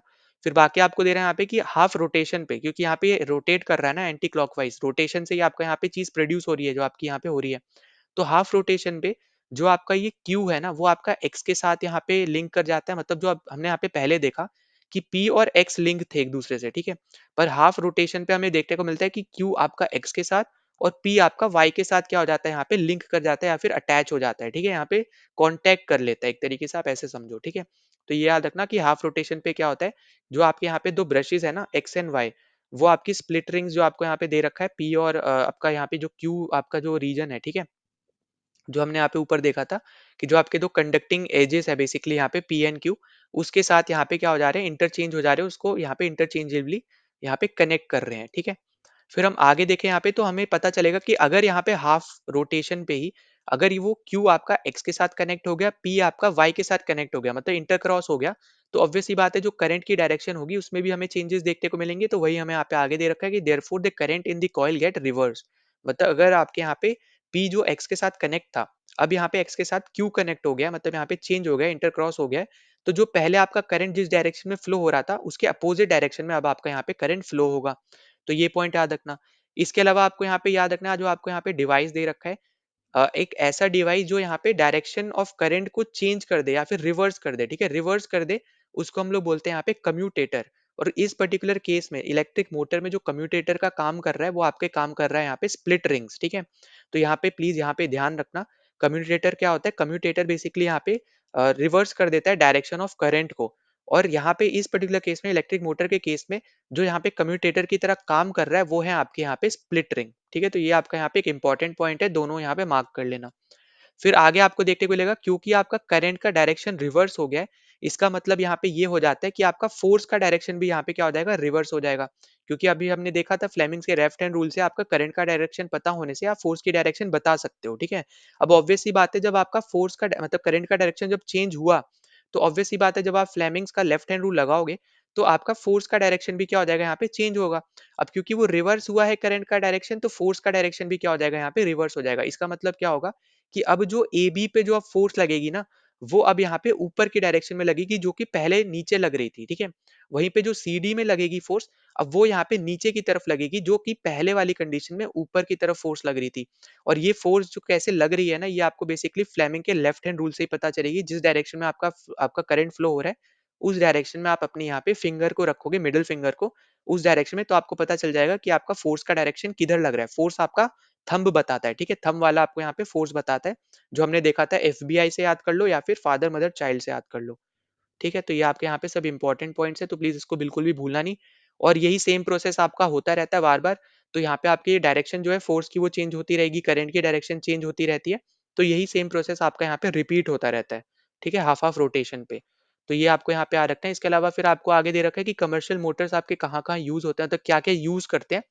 तो कमर्शियल मोटर सबसे पहली चीज तो इलेक्ट्रोमैग्नेट यहाँ पे यूज करते हैं परमानेंट मैग्नेट की जगह। दूसरा आपको यहाँ पे देखने को मिलेगा कि लार्ज नंबर ऑफ टर्न्स आपको यहाँ पे कंडक्टिंग वायर के देखने को मिलेंगे यहाँ पे करंट कैरिंग कॉइल में, ठीक है? ये दूसरा हो गया। तीसरा यहाँ पे कि सॉफ्ट आयरन कोर आपका यहाँ पे यूज होता है, ठीक है? तो ये भी आपको पॉइंट याद रखना है। तो तीन आपके यहाँ पे ये तीन पॉइंट है। पहला आपका था यहाँ पे कि कमर्शियल मोटर्स के अंदर इलेक्ट्रोमैग्नेट यूज होता है इंस्टेड ऑफ परमानेंट मैग्नेट। दूसरा आपका यहाँ पे हो गया कि आपका यहाँ पे नंबर ऑफ टर्न्स जो है वो आपके ज़्यादा हैं, ठीक है? तीसरा आपका हो गया यहाँ पे कि सॉफ्ट आयरन यूज़ होता है। तो आपका यहाँ पे ये तीनों चीज़ें आपकी इंपॉर्टेंट है और इसके थ्रू आप बेसिकली यहाँ पे देखोगे, आपको जैसे नीचे देखने को मिलेगा कि ब्लू में ऐसे लिख रखा है the soft iron core on which the coil is wound plus the coils is called the amateur, ठीक है? जहाँ पे भी कॉइल जिसके ऊपर यहाँ पे सर्कल बना के यहाँ पे लगाई गई है, उसको और उस कॉइल को मिला के हम लोग यहाँ पे एमेचर बोलते हैं। और इसके थ्रू हम यहाँ पे इनहेंस कर पाते हैं यहाँ पे मोटर की पावर को, ठीक है? तो यहाँ पे ये एमेचर क्या होता है, कम्यूटेटर क्या होता है, स्प्लिट रिंग्स किसका काम कर रहे हैं, ठीक है? कम्यूटेटर का काम कर रहा है। एमेचर क्यों यूज होता है, पावर को इनहेंस करने के लिए यूज होता है मोटर की। और क्या क्या चीजें यूज होती हैं, फिर आपका कमर्शियल मोटर कहाँ यूज, मतलब क्या क्या चीजें यूज करते हैं, ये सब आपके यहाँ पे डायरेक्ट स्टैटिक बेस्ड क्वेश्चन बनते हैं। तो इनको बिल्कुल भी आपको यहाँ पे भूलना नहीं है। नाउ अगला टॉपिक आपको यहाँ पे दे रखा है इलेक्ट्रोमैग्नेटिक इंडक्शन, ठीक है? अब देखो यहाँ पे हमने देखा कि जब हम करंट कैरिंग कंडक्टर को प्लेस करते हैं मैग्नेटिक फील्ड में, ठीक है? तो हमें यहाँ पे क्या देखने को मिलता है कि हम इस तरीके से हम लोग यहाँ पे प्लेस करेंगे कि हम लोग यहाँ पे उसको करंट की डायरेक्शन की तरफ यहाँ पे वो परपेंडिकुलर रहे, ठीक है? मतलब आप यहाँ पे पढ़ भी सकते हो कि when a current carrying conductor is placed in a magnetic field such that the direction of current is perpendicular to the magnetic field. मतलब यहाँ पे कहने का क्या हो गया कि हम लोग कंडक्टर को, करंट कैरिंग कंडक्टर को हम इस तरीके से यहाँ पे मैग्नेटिक फील्ड में हम लोग यहाँ पे प्लेस करते हैं कि जो करंट की डायरेक्शन है ना वो आपकी परपेंडिकुलर रहे मैग्नेटिक फील्ड के, ठीक है? जिसकी वजह से आपको यहाँ पे एक फोर्स एक्सपीरियंस होने को मिलेगी और इसी फोर्स को आप देखोगे यहाँ पे कि इसी फोर्स की वजह से ना जो आपका कंडक्टर होगा वो आपका यहाँ पे मूव करता है, ठीक है? तो ये पॉइंट आपको बस यहाँ पे याद रख लेना है। इसके अलावा आप देखोगे यहाँ पे a conductor is moving inside a magnetic field और a magnetic field is changing around a fixed conductor. अब यहाँ पे आपसे बोल रहा है कि अगर मान लो आपका जो कंडक्टर है वो आपका इनसाइड आपका मूव कर रहा है मैग्नेटिक फील्ड की तरफ, ठीक है? मैग्नेटिक फील्ड में आपका धीरे-धीरे आगे की तरफ वो जा रहा है या फिर आपकी जो मैग्नेटिक फील्ड है वो आपकी चेंज हो रही है आपके फिक्स्ड कंडक्टर पे, ठीक है? एक कंडक्टर एक जगह पे ही रखा हुआ है पर आपकी मैग्नेटिक फील्ड बार-बार चेंज हो रही है, या तो ये कंडीशन बोल रहा है या फिर बोल रहा है कि आप कंडक्टर की पोजीशन चेंज करते जा रहे हो और मैग्नेटिक फील्ड में आप आगे लाते जा रहे हो। तो क्या आपको देखने को मिलेगा? तो इसमें बेसिकली ना यहाँ पे ये चीज़ यहाँ पे ढूँढी थी यहाँ पे माइकल फैराडे ने 1831 में, ठीक है? जहाँ पे इन्होंने डिस्कवर किया था कि आप यहाँ पे जब मैग्नेट को मूव करते हो ना, तो आपका यहाँ पे इलेक्ट्रिक करंट यहाँ पे क्या होते हैं, यहाँ पे जनरेट होते हैं, ठीक है? तो ये भी पॉइंट आपको यहाँ पे याद रख लेना है। जैसा आपको यहाँ पे दे भी रखा है, जो आपसे पूछा जा रहा था कि जब आप कंडक्टर को मूव करते हो मैग्नेटिक फील्ड में या फिर मैग्नेटिक फील्ड को आप कंडक्टर आपका फिक्स हो, मैग्नेटिक फील्ड को आप यहाँ पे चेंज कर रहे हो, तो आपको क्या देखने को मिलेगा? तो बेसिकली ये दोनों वजह इन दोनों चीज़ों की वजह से ना आपका यहाँ पे इलेक्ट्रिक जो करंट है, वो बेसिकली आपका यहाँ पे प्रोड्यूस होता है और इसको यहाँ पे ढूँढा था माइकल फैराडे ने 1831 में, ठीक है? तो यहाँ पे ये डायरेक्ट आपका स्टैटिक बेस्ड क्वेश्चन बन सकता है। इसके अलावा आप देखोगे यहाँ पे तो एक एक्टिविटी जो दे रखी है ना, एज़ सच यहाँ पे इम्पोर्टेंट नहीं रहेगी क्योंकि आपको यहाँ पे जो समझाया जाना है, वो आपको यहाँ पे गैल्वेनोमीटर के ऊपर ही समझाया गया है, ठीक है? अब जो आपका ये गैल्वेनोमीटर है ना, एक इस तरीके का इंस्ट्रूमेंट होता है जो आपका डिटेक्ट करता है यहाँ पे प्रेजेंस ऑफ आपका करंट को, ठीक है? चाहे आपका छोटा से छोटा अमाउंट है, ये आपका यहाँ पे ये बता सकता है। अब इसका जो ज़ीरो वाली रीडिंग है ना, आप देखोगे यहाँ पे जो एरो दिख रही है आपको, ये आपकी ज़ीरो रीडिंग है, ठीक है? इसकी रीडिंग ज़ीरो राइट या लेफ्ट साइड में नहीं होती, एकदम सेंटर में होती है। और फिर on the basis of deflection ये आपका राइट और लेफ्ट साइड में आपका ये डिफ्लेक्ट करता है, ठीक है? करंट की बेसिस पे आपका यहाँ पे राइट से लेफ्ट साइड में आपका क्या करेगा, यहाँ पे ये डिफ्लेक्ट करेगा जो भी यहाँ पे करंट का डायरेक्शन होगा, उसके बेसिस पे, ठीक है? आई होप कि आपको ये चीज़ समझ में आ गई। अब जो ये आपका गैल्वेनोमीटर है ना, ये आपका एमीटर की तरह भी काम कर सकता है और आपका वोल्टमीटर की तरह भी काम कर सकता है। एमीटर की तरह कैसे काम करेगा? जब सीरीज में आप जोड़ दोगे और फिर इसका यहाँ पे अगर आपको रेंज बढ़ाना है तो आपको यहाँ पे क्या करना पड़ेगा? हाई रेजिस्टेंस वायर लेना पड़ेगा, ठीक है? वहीं पे आपका ये वोल्टमीटर की तरह काम कर सकता है जब आप इसको पैरेलल में कनेक्ट कर दोगे।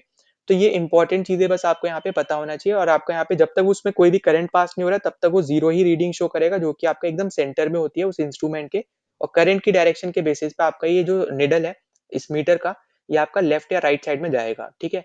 अब यहाँ पे आपको याद रखना है कि इसमें बेसिकली जो ऊपर आपको बताया गया ना, ये आपको बताया जा रहा है कि अगर आप एक मैग्नेट लेके आते हो अपने इसके पास, ठीक है? तो आपका यहाँ पे ना कुछ चीज़ें हमें यहाँ पे देखने को मिलती है गैल्वेनोमीटर में। तो उसी के ऊपर बेसिकली यहाँ पे बोला गया है, जैसा आप यहाँ पे देखो कि there is a momentary deflection in the needle of galvanometer से टू द राइट, ठीक है? मान लो यहाँ पे कि राइट साइड में गैल्वेनोमीटर का यहाँ पे निडल डिफ्लेक्ट हुआ, ठीक है? तो ये क्या बता रहा है? ये आपको बता रहा है कि उसके पास करंट है, ठीक है? मतलब कहने का ये है कि जो भी आपको सर्किट दे रखा है ना, उसमें अगर आपने गैल्वेनोमीटर लगा रखा है, ठीक है? और उसकी निडल में हल्का सा डिफ्लेक्ट आया, मान लो यहाँ पे कि राइट साइड में आया, तो उसका मतलब ये है कि अगर कहीं पे भी डिफ्लेक्शन आया, राइट में आया, लेफ्ट में आया, कुछ भी आया पर आपका उसमें करंट प्रेजेंट है, ठीक है? अब क्योंकि वो राइट साइड में आया, तो इसका मतलब एक तो हमें ये पता चला कि करंट हमारा यहाँ पे क्या है, प्रेजेंट है।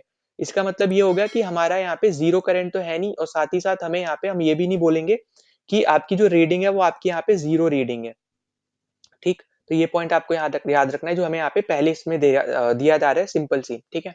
दूसरा जैसे आपसे बोल रहा है कि now withdraw the north pole of the magnet away from the coil, now the galvanometer is deflected towards the left showing the current is now set up in the direction opposite to the first. अब देखो यहाँ पे basically कर क्या रहे हैं वो मैं बता दे रहा हूँ। इन्होंने एक सर्किट ले रखा है, उसपे गैल्वेनोमीटर यहाँ पे इन्होंने अटैच कर रखा है। पहले कंडीशन में इन्होंने क्या किया कि यहाँ पे नॉर्थ पोल जो है आपके मैग्नेट का उसको ये लोग पास लेकर आए, जिसकी वजह से यहाँ पे डिफ्लेक्शन देखने को मिला। ऐसा इन्होंने बोला है कि मान लेते हैं कि राइट साइड में डिफ्लेक्शन देखने को मिला, ठीक है? अब क्योंकि वहाँ पे डिफ्लेक्शन देखने को मिला, इसका मतलब है कि करंट आपका उस सर्किट में प्रेजेंट है। क्योंकि अगर प्रेजेंट नहीं होता तो वो आपका ज़ीरो जो रीडिंग है वो शो कर रहा होता, पर क्योंकि वो राइट साइड में आपका शिफ्ट हो गया, डिफ्लेक्ट हो गया, इसका मतलब है कि करंट आपका तो यहाँ पे प्रेजेंट है, ठीक है? ये आपका पहले पहले वाली स्टेटमेंट थी। दूसरे में बोल रहा है आपसे कि आपने अब यहाँ पे क्या किया, मैग्नेट को यहाँ पे दूर ले गए, ठीक है? उस सर्किट से आप बहुत ज़्यादा दूर ले गए, तो इससे यहाँ पे जो आपका गैल्वेनोमीटर का यहाँ पे जो रीडिंग थी, अब वो राइट साइड की जगह वो लेफ्ट साइड की तरफ डिफ्लेक्ट करने लग गया, ठीक है, बस यहाँ पे यही चीज़ बस आपसे बोली जा रही है, मतलब यहाँ पे ये हो गया कि डायरेक्शन जो है वो अपोजिट हो गया, जैसा जो पिछला डायरेक्शन था गैल्वेनोमीटर की रीडिंग में। पहले वो राइट की तरफ डिफ्लेक्ट कर रहा था, जैसे ही आप मैग्नेट को दूर ले गए, वो अब यहाँ पे लेफ्ट साइड की तरफ डिफ्लेक्ट करने लग गया, ठीक है। अब फिर तीसरा आपसे बोल रहा है, ये तो हो गया यहाँ पे कि पास लाए, ये हो गया यहाँ पे दूर ले गए। अब ये बोल रहा है कि आपने मैग्नेट को ना स्टेशनरी पॉइंट बना दिया, ठीक है, कॉइल के पास रख दिया स्टेशनरी, मतलब बस एक जगह फिक्स्ड कर दिया। तो आपने देखा यहाँ पे कि अगर आप नॉर्थ पोल आपका यहाँ पे बी कॉइल के एंड पे है, मतलब यहाँ पे ये आपको कॉइल दिख रही है ना, इसके पास अगर आपका यहाँ पे नॉर्थ पोल आपने यहाँ पे सेट कर दिया है, तो आपको यहाँ पे क्या देखने को मिलेगा, we see that the galvanometer needle deflect towards the right when the coil is move towards the north pole of the magnet, ठीक है। तो यहाँ पे आपका जो गैल्वेनोमीटर की रीडिंग होगी, अब वो यहाँ पे लेफ्ट सॉरी राइट की तरफ आपकी यहाँ पे शो करेगी। Similarly the needle moves towards the left when the coil is moved away. इसका मतलब ये है बेसिकली कि जब आपका कॉइल पास में है, ठीक है, तो आपका जो रीडिंग है गैल्वेनोमीटर का वो राइट साइड में डिफ्लेक्ट कर रहा है, जो निडल डिफ्लेक्ट कर रहा है वो राइट साइड में कर रहा है। पर वहीं पे जब आप कॉइल को दूर ले जा रहे हो, तो आपकी जो रीडिंग में यहाँ पे जो गैल्वेनोमीटर में रीडिंग देखने को मिल रही है, वो आपको लेफ्ट साइड वाली रीडिंग देखने को मिल रही है, ठीक है। अब यहाँ पे ये वाली चीज आपको बहुत ज्यादा कंफ्यूज लग सकती है, इसलिए मैं बेसिकली यहाँ पे शुरू में मैं नहीं बता रहा था, पर आई होप कि आपको अभी समझ में आ गया होगा। नहीं आया तो कमेंट सेक्शन में जरूर आप पूछ लेना, ठीक है।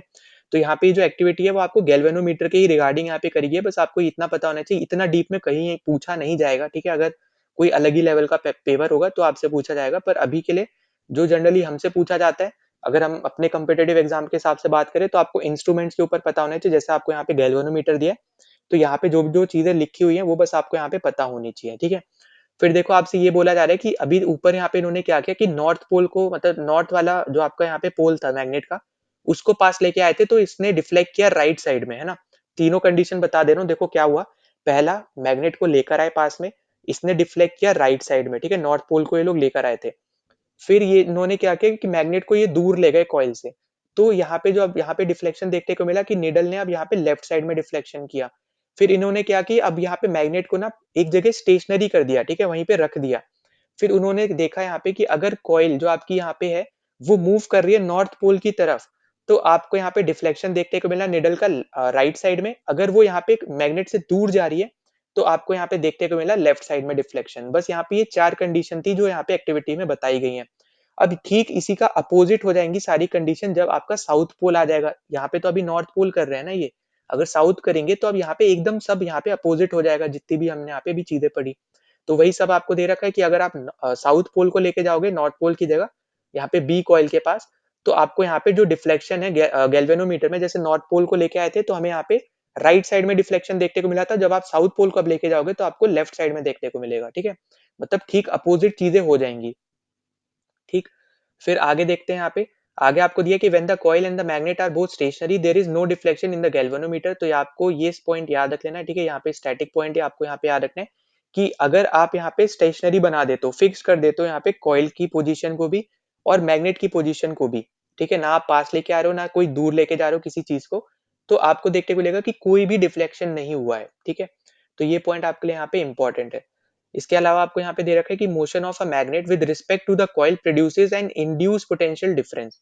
अब यहाँ पे मैग्नेट के मोशन की वजह से, और वो भी यहाँ पे कॉइल के रिस्पेक्ट में, यहाँ पे इंड्यूस पोटेंशियल डिफरेंस आपका यहाँ पे क्रिएट होता है या फिर प्रोड्यूस होता है, जो कि इंड्यूस इलेक्ट्रिक करंट को यहाँ पे क्या करता है, सेट करता है यहाँ पे सर्किट के अंदर, ठीक है। यहाँ पे इलेक्ट्रिक पोटेंशियल डिफरेंस की वजह से, इंड्यूस पोटेंशियल डिफरेंस की वजह से आपका इंड्यूस इलेक्ट्रिक करंट भी यहाँ पे होता है, ठीक। तो बस यहाँ पे यही बोला जा रहा है, और ये क्यों होता है, आपका मैग्नेट की मोशन की वजह से या फिर मूवमेंट की वजह से आपको ये चीज देखने को मिलती है कॉइल के रिस्पेक्ट में, ठीक है। जहाँ पे आपकी कॉइल है, अगर आप मैग्नेट को आगे पीछे कुछ भी लेके जा रहे हो, तो आपको यहाँ पे इंड्यूस पोटेंशियल डिफरेंस क्रिएट हो रहा है, और उसी की वजह से आपका इंड्यूस इलेक्ट्रिक करंट आपका सर्किट में प्रोड्यूस हो रहा है।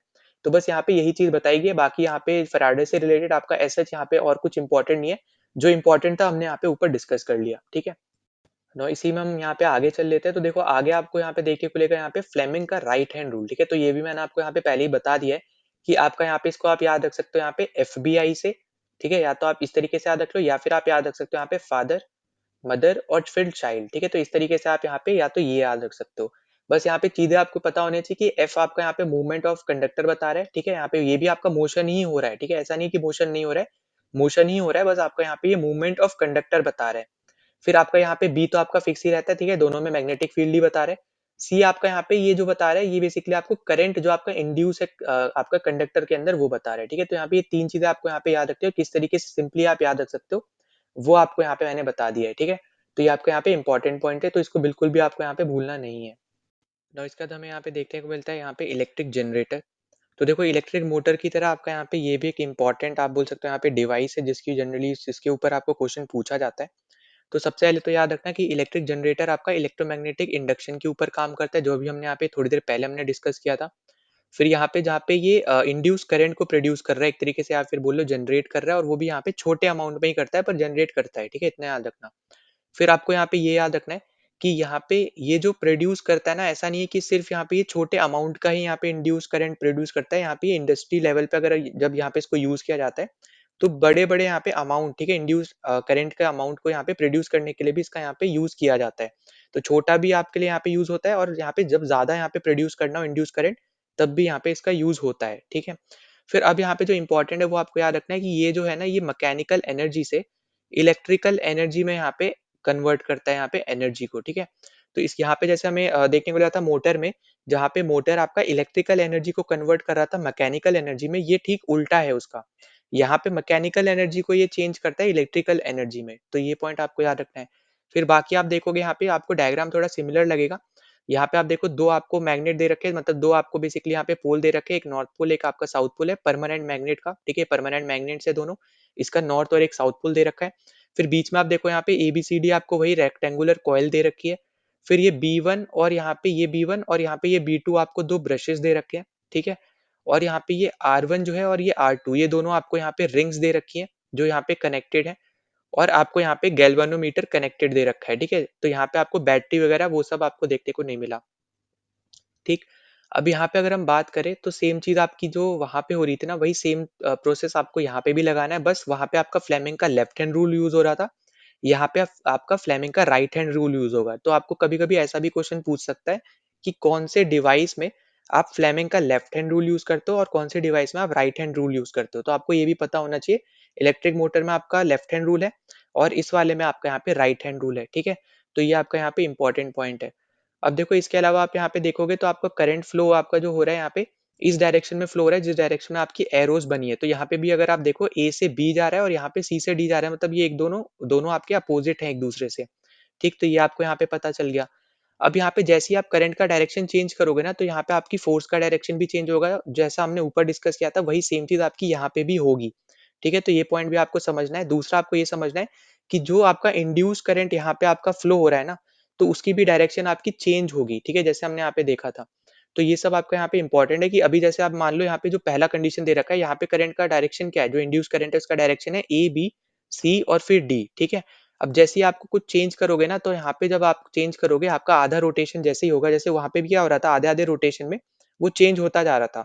तो यहाँ पे भी जब आपका आधा रोटेशन होगा इसका, तो आप देखोगे तो अब यहाँ पे जो आपका इंड्यूस करंट का यहाँ पे जो डायरेक्शन होगा ना, जो पहले ए बी सी डी से था, अब यहाँ पे वो उल्टा हो जाएगा, डी सी बी ए हो जाएगा, ठीक है? तो वो आपको यहाँ पे दे रखा है, ये भी पॉइंट याद रख लेना।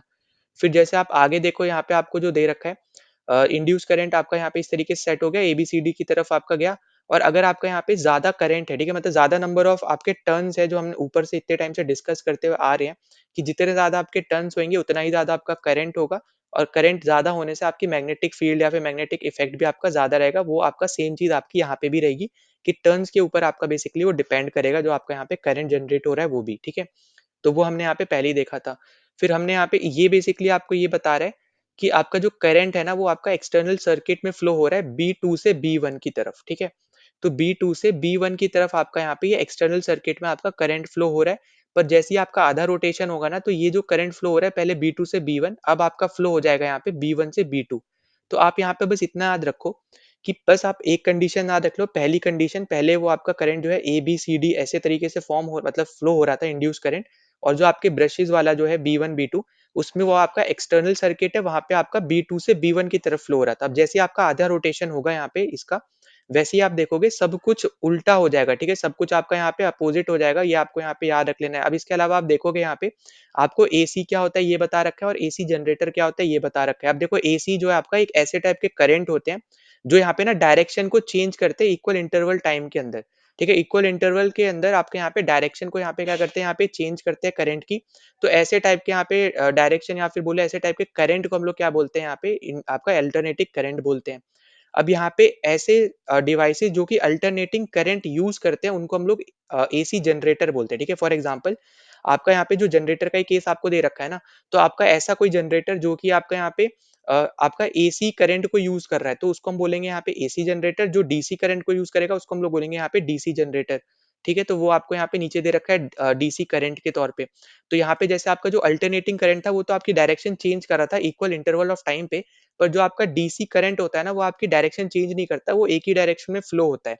तो वो एक तरीके से यूनिडायरेक्शनल करंट है आपका, ठीक है? यूनिडायरेक्शनल मतलब क्या हो गया करंट का कि वो करंट जो है वो आपका एक ही डायरेक्शन में फ्लो हो रहा है, पर अल्टरनेटिंग करंट में क्या हो रहा है, हर इक्वल इंटरवल पे आपके करंट की डायरेक्शन चेंज होती रहती है।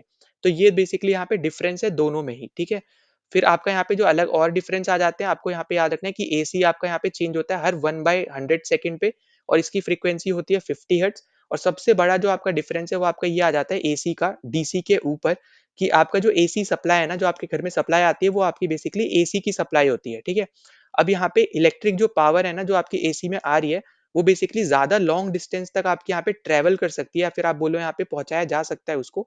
इसीलिए उसको यहाँ पे यूज़ किया जाता है घरों में आपका भेजने के लिए क्योंकि वो कम से कम एनर्जी को लॉस करती है, ठीक है?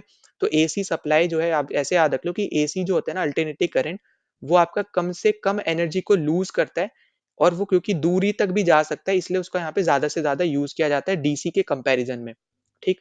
तो ये पॉइंट आपको याद रखना है, बाकी आपको बता दिया डीसी आपका वन डायरेक्शनल होता है इसलिए उसको यूनिडायरेक्शनल करंट भी बोलते हैं, पर अल्टरनेटिंग करंट ऐसा नहीं है, वो हर आपका यहाँ पे चेंज करता रहता है हर थोड़े टाइम बाद। आपका इक्वल इंटरवल ऑफ टाइम में आपका वो चेंज होता रहता है डायरेक्शन में, ठीक है? करंट की डायरेक्शन। तो ये सब आपके यहाँ पे इसके एग्ज़ाम्पल्स हो गए या फिर आप बोलो डिफरेंस हो गए। नाउ अगले टॉपिक पे चलते हैं जो कि हमारे यहाँ पे लास्ट टॉपिक होगा यहाँ पे इस चैप्टर का। तो वो हमारा यहाँ पे है डोमेस्टिक इलेक्ट्रिक सर्किट्स। अब देखो हमने यहाँ पे बहुत चीज़ें अब तक यहाँ पे डिस्कस करी हैं। तो ये आपका यहाँ पे जो लास्ट टॉपिक है ये अब बेसिकली बात करने वाला है यहाँ पे कि आपके अलग-अलग जो यहाँ पे वायर्स होती हैं घर के अंदर, उनके ऊपर बेसिकली यहाँ पे बात करेगा। तो देखो सबसे पहली चीज़ आपको पता है कि हमारे यहाँ पे जो घर में बिजली वगैरह यहाँ पे लाइट वगैरह जो आती है, इलेक्ट्रिसिटी जो आती है, या तो आपको आपको देखने को मिलेगा अंडरग्राउंड आपकी केबल्स लगी होंगी उसके थ्रू आती है, या फिर आपकी जो पोल्स पे केबल्स लगी होती हैं उसके थ्रू आती है, ठीक है? तो आपका बेसिक सा चीज़ हो गई जो आपको पता होनी चाहिए। इसके अलावा ना आपके यहाँ पे जो 3 इम्पोर्टेंट चीज़ है वो आपको पता होनी चाहिए कि लाइव वायर क्या होती है, ठीक है? न्यूट्रल वायर यहाँ पे है और नीचे की तरफ आपको एक अर्थ वायर देखने को मिलेगी ये, ठीक है? अब देखो यहाँ पे रेड इंसुलेशन कवर जो आपको बेसिकली यहाँ पे बताया गया इसी को हम लोग लाइव वायर बोलते हैं। ये बेसिकली आपकी जो वायर होती है ना ये रेड कलर में हम लोग यहाँ पे इसको रेड कलर की जो वायर होती है उससे हम लोग इसको यहाँ पे डिनोट करते हैं। कलर बेसिकली आपसे पहले भी पूछा हुआ है, ठीक है? तो ये याद रखना। न्यूट्रल वायर आपका जो है उसको हम लोग यहाँ पे ब्लैक कलर की वायर से हम लोग यहाँ पे रिप्रेजेंट करते हैं और अर्थ वायर को हम लोग यहाँ पे ग्रीन कलर की वायर से रिप्रेजेंट करते हैं, ठीक है? अंदर तो आपकी सेम ही चीज़ें हैं, उसमें ऐसा वो आपका अलग नहीं है।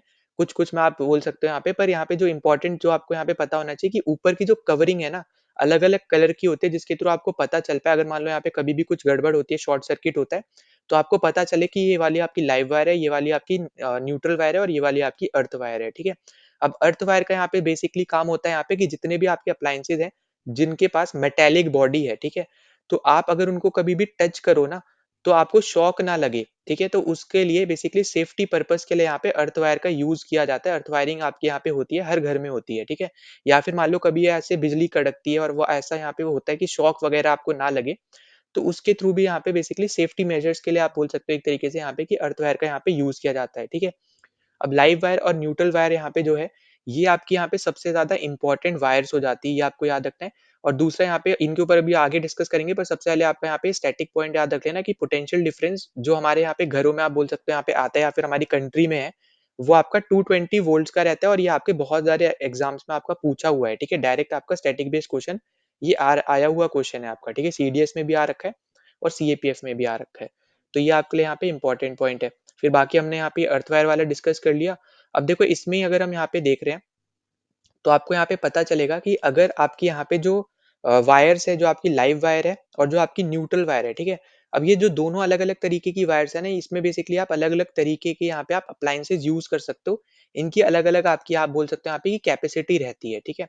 अब थोड़ा आप यहाँ पे समझने के लिए आप जैसे आप देखो कि आपका अलग-अलग सर्किट अगर हम यहाँ पे बात करें, तो जैसे आप मान लो आपके पास कोई एक सर्किट है जिसकी यहाँ पे पावर है 15 एम्पीयर जैसे आपको यहाँ पे दे रखी है।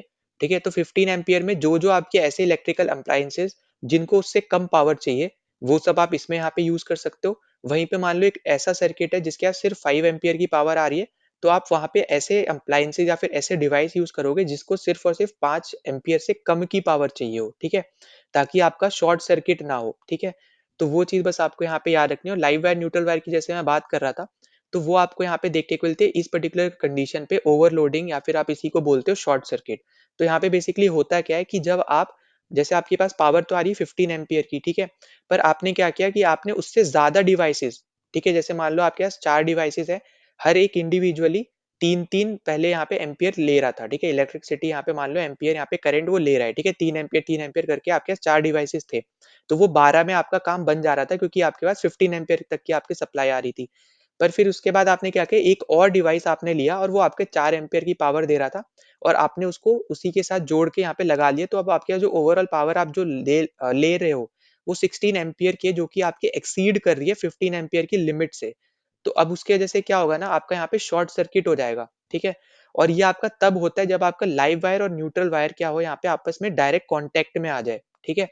तो ये पॉइंट याद रखना, ओवरलोडिंग बेसिकली आपकी तब होती है जब आपका जो आपकी रियल बोल लो या फिर आप बोलो लाइव वायर जो है, वो आपकी कॉन्टैक्ट में आ जाती है न्यूट्रल वायर के, तब आपको देखने को मिलेगा यहाँ पे कि ओवरलोडिंग होती है जिसकी वजह से शॉर्ट सर्किट, जिसको हम दूसरे लैंग्वेज में शॉर्ट सर्किट भी बोलते हैं।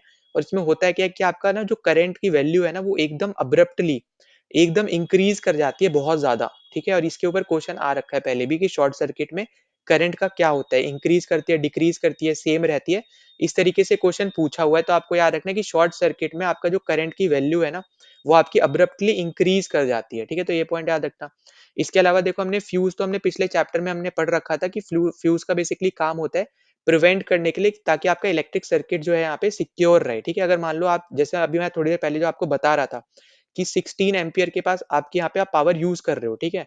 तो यहाँ पे 16 एम्पीयर मतलब आप करंट यूज़ कर रहे हो, आपके यहाँ पे जो भी आपकी पावर है उसको आप एक्सीडली यूज़ कर रहे हो, जितना आपके पास लिमिट है उससे।